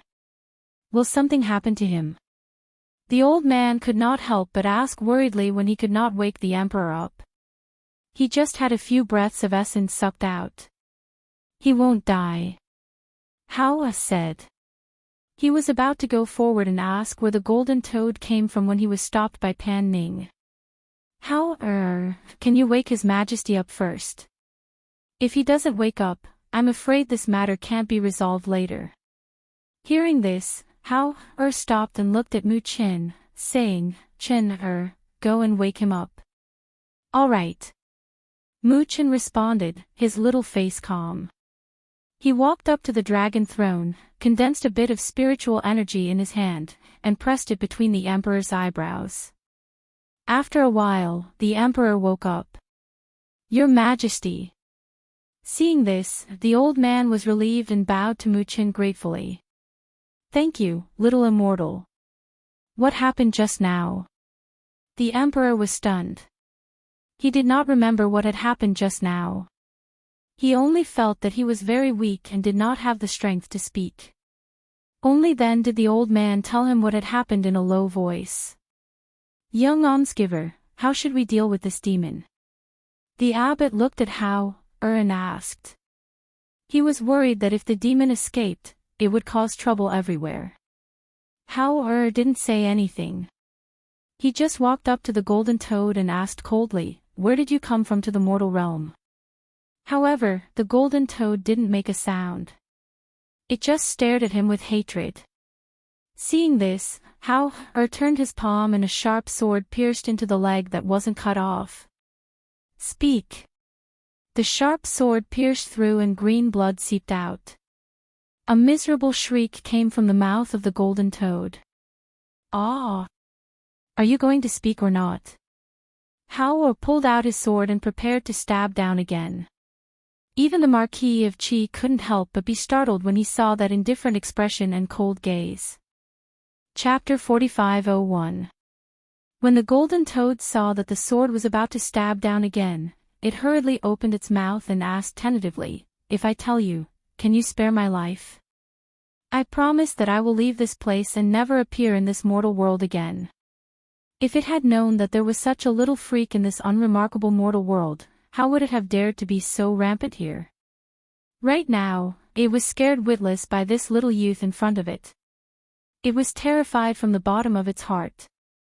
Heartwarming's eyes flashed as he stared at the golden toad and said, "That depends on whether I am satisfied with what you say." After he finished speaking, he saw that everyone in the hall was staring at them from the corner of his eye. His heart moved and he called out, "You come here." When the two little fellows heard this, they trotted to his side. They saw that their big brother had set up a barrier with a wave of his hand, isolating the line of sight and sound so that the people outside the barrier could not see or hear what they were saying. "Big brother, can't we let them hear?" You asked doubtfully. "They are only mortals in the end. It is not good for them to know too much about cultivation." Heartwarming looked at the golden toad and said, "You can speak now." Hearing this, the golden toad was delighted, thinking that it had won a chance of survival. It immediately said, "I am a golden toad formed after cultivating for 500 years. I snuck out from the Floating Fate Immortal Island." Floating Fate Immortal Island? Where is it? How far is it from here? Heartwarming hurriedly asked. "That is a place isolated from the mortal world. It is a place for cultivators. I am not a flying demon, so it took me more than 2 months to come here from there." The golden toad quickly said, "However, if you have an aircraft or a flying sword, it will only take about a month to reach the Floating Fate Immortal Island from here. Moreover, I drew a map after coming out of the Floating Fate Immortal Island. If you follow the map, you will be able to reach the Floating Fate Immortal Island." It looked at Heartwarming and begged for mercy. "I have already told you everything I know. Please spare my life." "Where is the map?" Heartwarming asked. The golden toad paused for a moment before opening its mouth and spitting out a chinkuan bag. "The map is inside." Heartwarming opened it and confirmed that there was a map inside. He glanced at it and kept it. He then asked, "What kind of place is the Floating Fate Immortal Island? The more you say, the more likely I am to spare your life and let you go." Hearing this, the golden toad was overjoyed. It didn't dare to hide anything and carefully told them everything it knew about the Floating Fate Celestial Island. Outside the barrier, the Emperor, Pan Ning, and the others were startled when they saw the 3 children's monster disappear into thin air. They wondered what had happened. "Have they left?" the Emperor asked with a frown. Looking at the figures that disappeared into thin air, he felt a little anxious. He hadn't asked the 3 children how to achieve immortality, so how could they leave? Probably not. As Chi Bohu spoke, he reached out his hand. He was a martial artist and was more sensitive to airflow fluctuations. At this time, even if he couldn't see, he could feel that there was something not far in front of him. Therefore, he stretched out his hand, but after touching the airflow, he was bounced back and his whole body retreated a few meters. Chapter 45:02. Seeing that he couldn't see or hear anything, Marquis Chi paused and said, "Your Majesty, the Imperial Guards outside are still standing guard. I'll go out and deal with them. Let them leave first." "All right, go." The emperor leaned against the dragon throne and looked at the empty hall, waiting for the three children to appear. At the same time, he wondered why they used this immortal technique to conceal themselves. Could it be that there was something they didn't want them to know? As time passed, the emperor grew impatient. He stood up and walked around a few times before sitting down again. Suddenly, an extremely unpleasant smell filled the air, causing him to cover his nose and mouth. "What's that smell?" he asked in a deep voice. Then, he saw the three children who had originally disappeared reappear in his line of sight. And in front of them, the golden-toed demon that was bound by the silver net had already turned into a pool of green blood. That foul stench was emitted from that pool of blood. "You killed it." The emperor's face was filled with surprise as he looked at the cold-faced Xinyuan Hao. From what he heard earlier, it seemed that if the demon told them something useful, they wouldn't kill it. Hao led his younger brother and sister away to prevent their boots from being stained with the foul smell.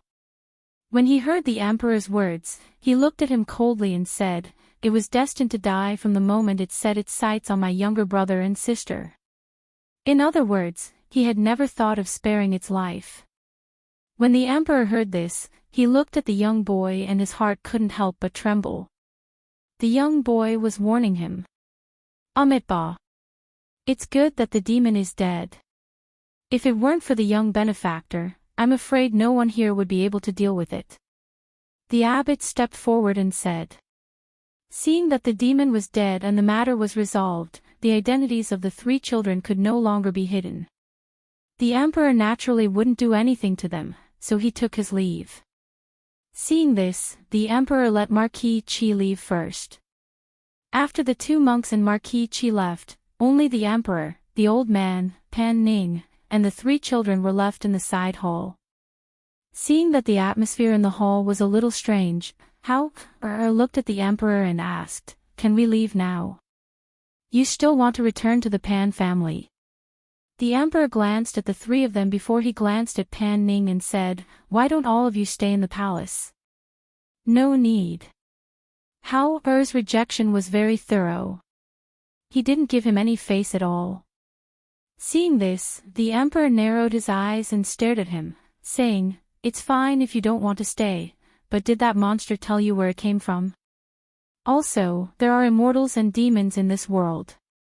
Then, do you immortal cultivators also have the art of immortality?" Hao's heart skipped a beat.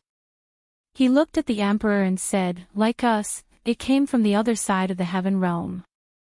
It's just that it came from a different place. Even immortal cultivators don't have immortality. The lifespan of immortal cultivators is just longer than you mortals. Can't immortal pills and elixirs increase one's lifespan? Come back from the dead."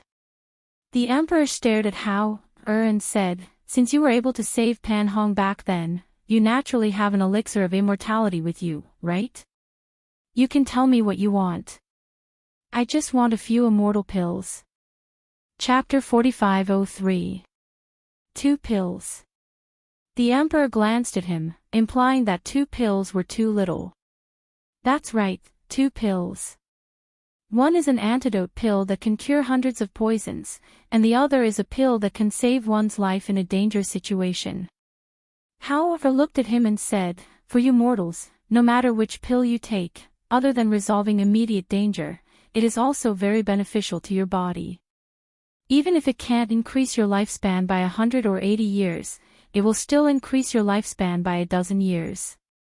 Hearing this, the emperor's eyes flashed and his heart skipped a beat. He said, "All right. Tell me, what's the condition you're talking about?" Hao glanced at Pan Ning and then said to the emperor, "The Pan family has done us a favor. The condition for giving you the 2 pills is to protect the Pan family and ensure that they have no worries for 3 generations." Hearing this condition, the emperor was a little surprised and involuntarily looked at Pan Ning. After hearing this, Pan Ning's heart trembled. He did not expect Hao to ask for 3 generations of peace for them. This was a very deep friendship. "No problem."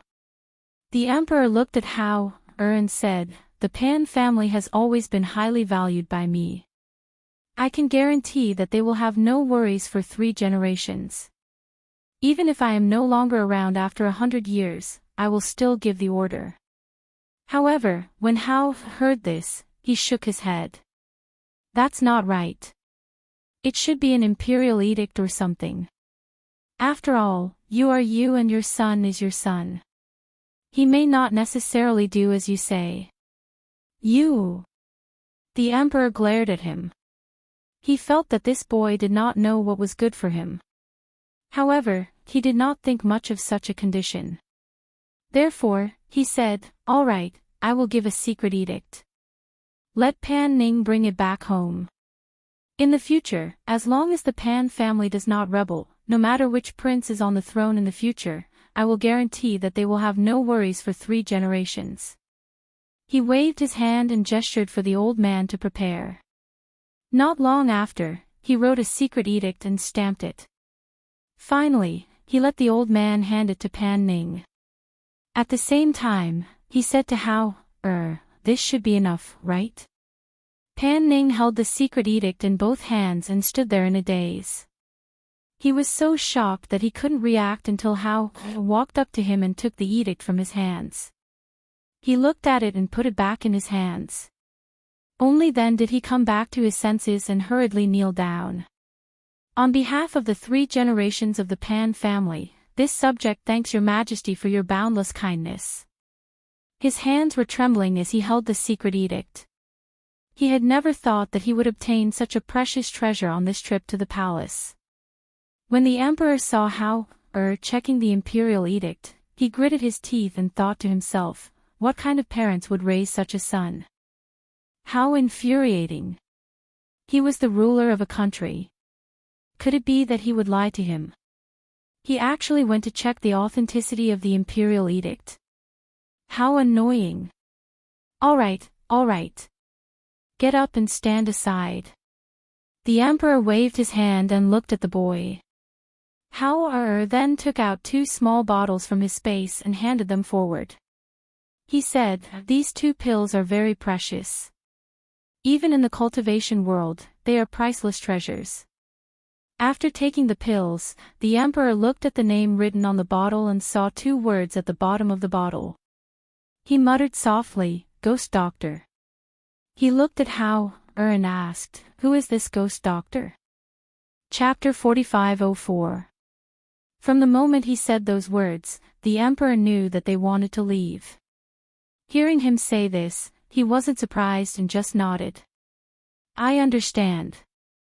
He looked at Pan Ning and said, "You take them back." "Yes," Pan Ning replied. After bowing, he left with Hao and the other 2. After watching them leave and disappear from sight, the emperor looked at the 2 bottles in his hand and sighed. "I didn't expect that on this day, I would not only meet demons, but also immortals. I even obtained 2 precious pills." The old man stood quietly at the side. He didn't say anything because he knew that the emperor didn't need him to say anything. Pan Ning kept the secret edict in his arms. He felt that his steps were light as a feather. It wasn't until he left the palace and got into the Pan family's carriage that he let out a sigh of relief. He looked at the 3 children and stood up to bow to them. There were thousands of words in his mind, but in the end, he only said, "Thank you." Hao supported him and said, "There's no need for that. We're just returning the favor." The carriage went all the way to the Pan family. Pan Ning sent the 3 children back to the southern courtyard first, then hurriedly ran to find his grandfather, father, and eldest brother to tell them what had happened. In the Pan family study, when they heard Pan Ning's words and saw the imperial edict spread out in front of them, the masters of the Pan family were all shocked speechless. They actually asked for such an imperial edict for them. This. The Pan family's patriarch looked at the imperial edict in shock. His heart was filled with indescribable gratitude and disbelief. "I didn't expect them to really be immortals. Our Pan family is so lucky," Father Pan said excitedly. Even the usually calm Pan Hong was shocked when he saw the imperial edict. To the Pan family, this imperial edict was a treasure that couldn't be any more precious. 3 generations of the Pan family would be worry-free. This was no ordinary grace. Listen up. The Pan family's patriarch put away his shocked expression and took a deep breath. He looked at them and said, "What happened today, other than us, can't be told to anyone else. Even your wives and children can't be told. Otherwise, there might be trouble. Keep this imperial edict carefully and pass it on to the next generation." Yes, we know. They also knew that this matter was not related to the little brother. His Majesty was still on the throne and under his protection, there was no need for them to use this imperial edict.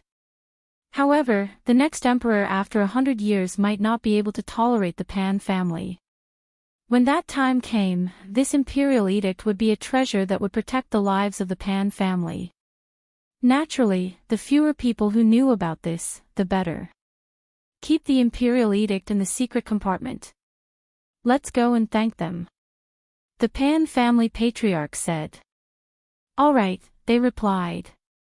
After putting away the imperial edict, they headed towards the south courtyard together. At this moment, in the southern courtyard, the 3 children were counting the treasures in their room with the door closed. Now that the Golden Toad Demon was dead, the treasures that the Golden Toad Demon had hidden naturally fell into their hands. Big brother, what can the Knighten of this Golden Toad Demon do? You asked while holding a pearl with faint golden radiance in her hand. This Golden Toad Demon's Knighten has the effect of detoxification.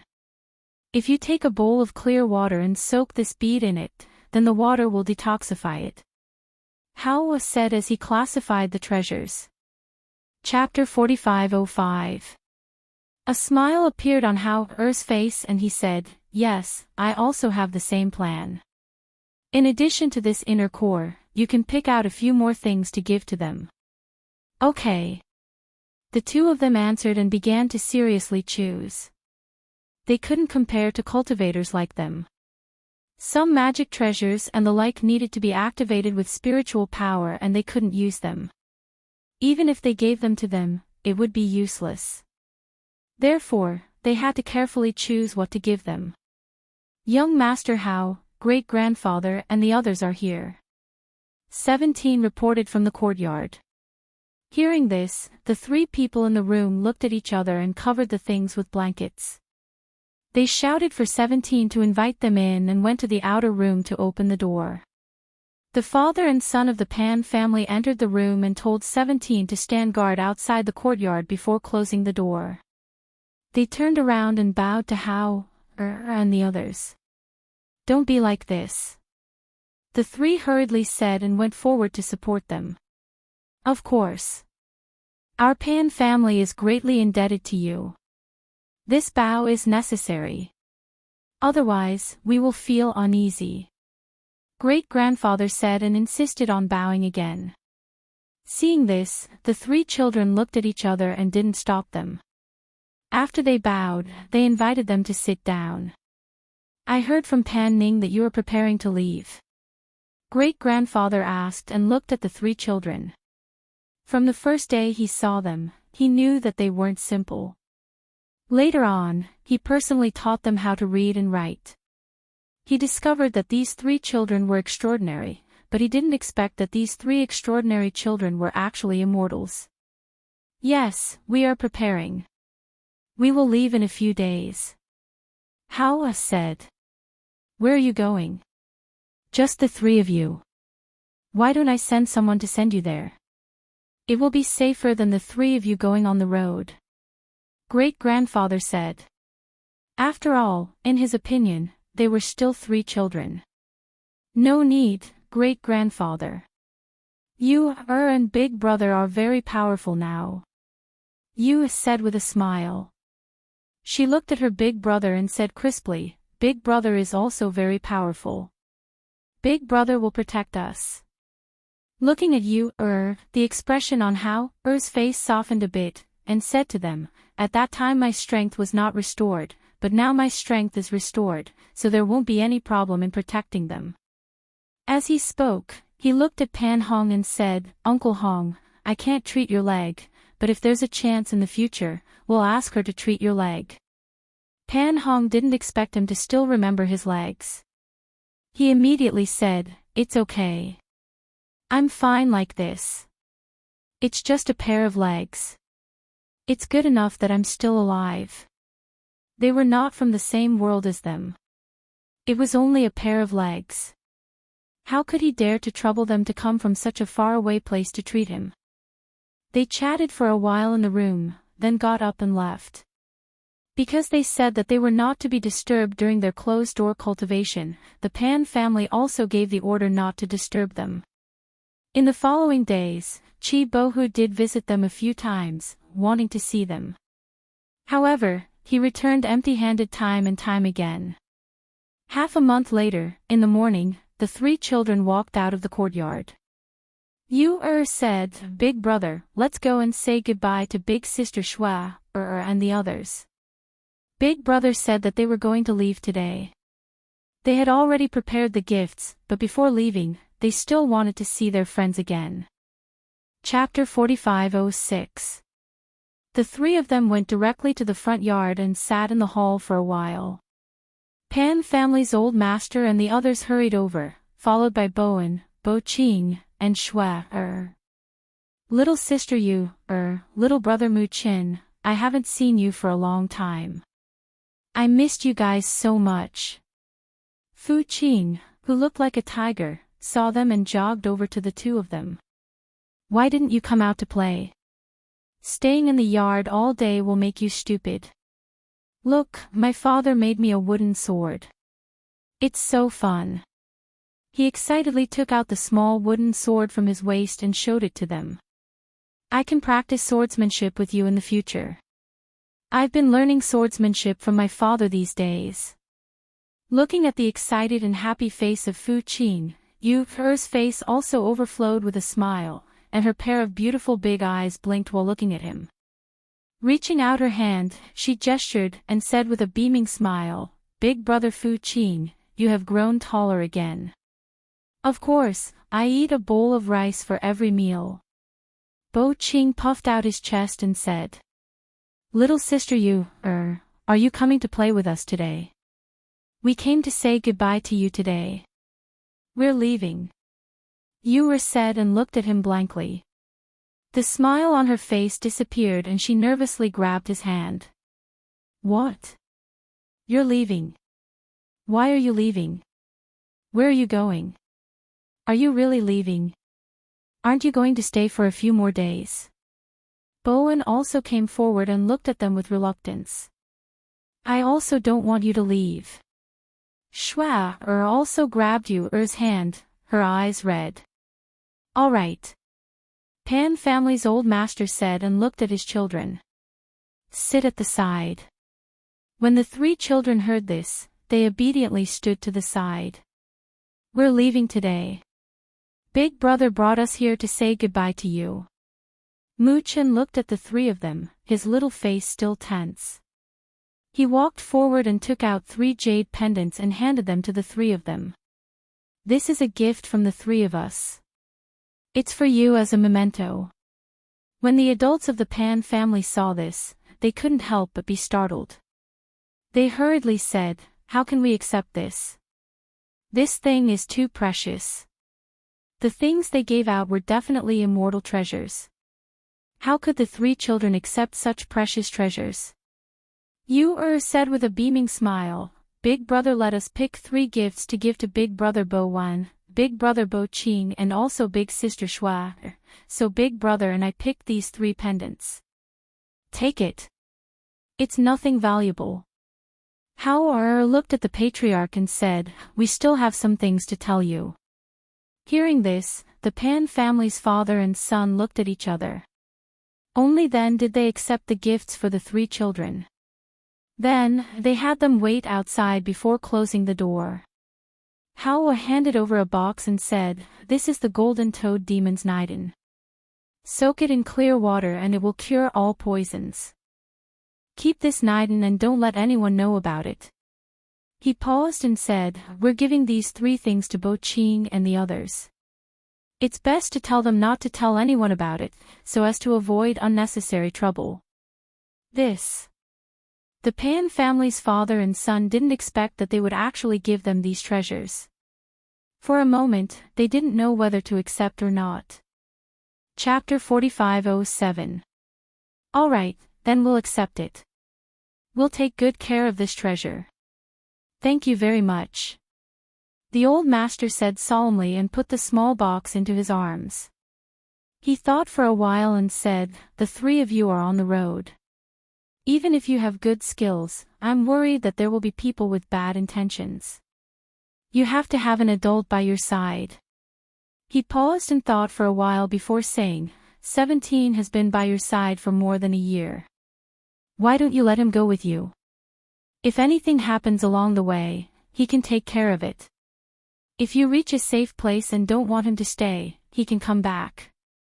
If you want him to stay, he can stay by your side to take care of you. Hao thought for a while and nodded. All right, let's let 17 follow us. When the Pan family saw this, they smiled. Pan Ning said, I'll prepare the carriage for you.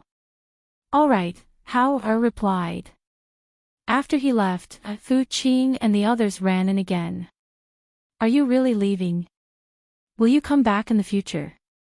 Bowen couldn't help but ask. They had been with their friends for more than a year. They thought that they would grow up with them here, but they didn't expect that they would suddenly leave. If there's a chance in the future, we'll come back, Hao said. When I become more powerful and no longer need anyone to follow me, I'll come back to see you. Yu said with a smile. Practice your martial arts and swordsmanship well. Don't be too weak. Mu Chen looked at Fu Qing and said. He wouldn't say that he was reluctant to part with him, but for a friend who had been with him for so long, he was still reluctant to part with him. When Fu Qing heard this, his eyes reddened and tears fell. Sob. Don't worry, I'll definitely practice my martial arts and swordsmanship well. When we meet again, I'll be able to beat you. Mu Chen's face was tense. He glanced at his crying face and said proudly, Don't think about beating me. You won't be able to. The children were talking in the hall. First Madam and Second Madam, who hadn't been called, also came in. When the butler came to inform them that the carriage was ready, Hao and the others bid farewell to them again. Safe journey. The Pan family members said as they sent them off. After watching them enter the carriage, Pan Ning said, There's some food in the carriage for all of you. You can eat on the way. Then, he said worriedly, 17, take good care of them on the way. They will be your masters in the future. Yes. 17 replied. He looked at the people of the Pan family and said, 17 will protect the 3 masters. Under the reluctant gazes of the crowd, 17 slowly drove the carriage away. Watching the carriage slowly move away until it disappeared into the street, Fu Qing pulled his father's hand and looked up to ask, Father, will they come back? Will we see them again in the future? Pan Ning sighed in his heart. He picked up his son and looked into the distance. They are not the same as us. Immortals and mortals were different. To be able to interact with each other for so long and form such good karma was already something unimaginable. Chapter 45:08. It was also good that they left. The city was abuzz with the news. Only after they left would they be forgotten after a long time. In another world, Xianyuanmos and Fingzhou were resting by the sea. Looking at the endless sea in front of them, Fingzhou held his cheek with one hand and said, We have almost searched this world. It seems that we have to change to another world. But this time, which world should we choose to search? Xianyuanmos pondered and said, Chen, and you were unable to awaken their contracted beasts because of the blood curse. However, Hao has the silver wolf and his own talent is high. Perhaps he has already broken through the blood curse and recovered. But there has been no news of them for so long. Could it be that they are unable to contact us where they are? Otherwise, with Hao-er's intelligence, he will definitely find a way to let us know where they are. You mean, could they be in the mortal world? Fengjiu was startled and looked at him in surprise. We can't rule out this possibility. Xianyuan nodded and said, the place that Tianjizi pointed to is a place in the lower realm.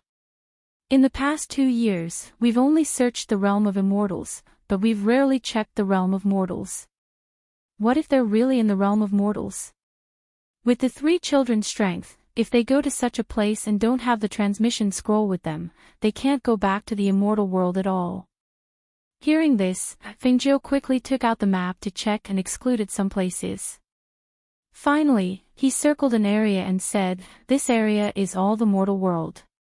It's just that the spiritual aura of this place is very weak and almost no immortal cultivators will set foot in it. However, the terrain is very wide. Even if we search one by one, I'm afraid it will take at least 2 to 3 years. Since there is a direction, we have to try no matter what. However, don't be too anxious. At least we know that the 3 children are safe now. Xianyuan held her hand and said. Yes, I know. Don't worry. It's been so long, and I've adjusted my mentality. Tianjizi also said that one day, we'll meet them again. Fengjiu smiled and exhaled softly. Yesterday, I sent a message back to my father and the others, telling them not to worry too much. My brother even asked where we are now. She paused for a moment before continuing. I also sent a message to Du Fan and the others to return and stop searching everywhere. However, they said that they had nothing to do when they returned, so they asked me about the relevant information. I told them what Tianjizi told me, and I reckon that they will also search in this direction. Since that's the case, let's have them search the mortal realm. Xianyuan looked at her and said, with more people searching, perhaps we can find them earlier. Although you've been running around, I can see that your cultivation seems to be fluctuating. Are you going to advance again? Fengjiu asked. He inexplicably thought of the words that Tianjizi said the other day and felt a little worried. There are so many immortal cultivators in this world, but I've never heard of anyone stepping into the supreme level. Xianyuan smiled and said, what's more, you and I are advancing at lightning speed. Even if we're at the peak of the Divine King realm, it's not easy to step into the supreme level.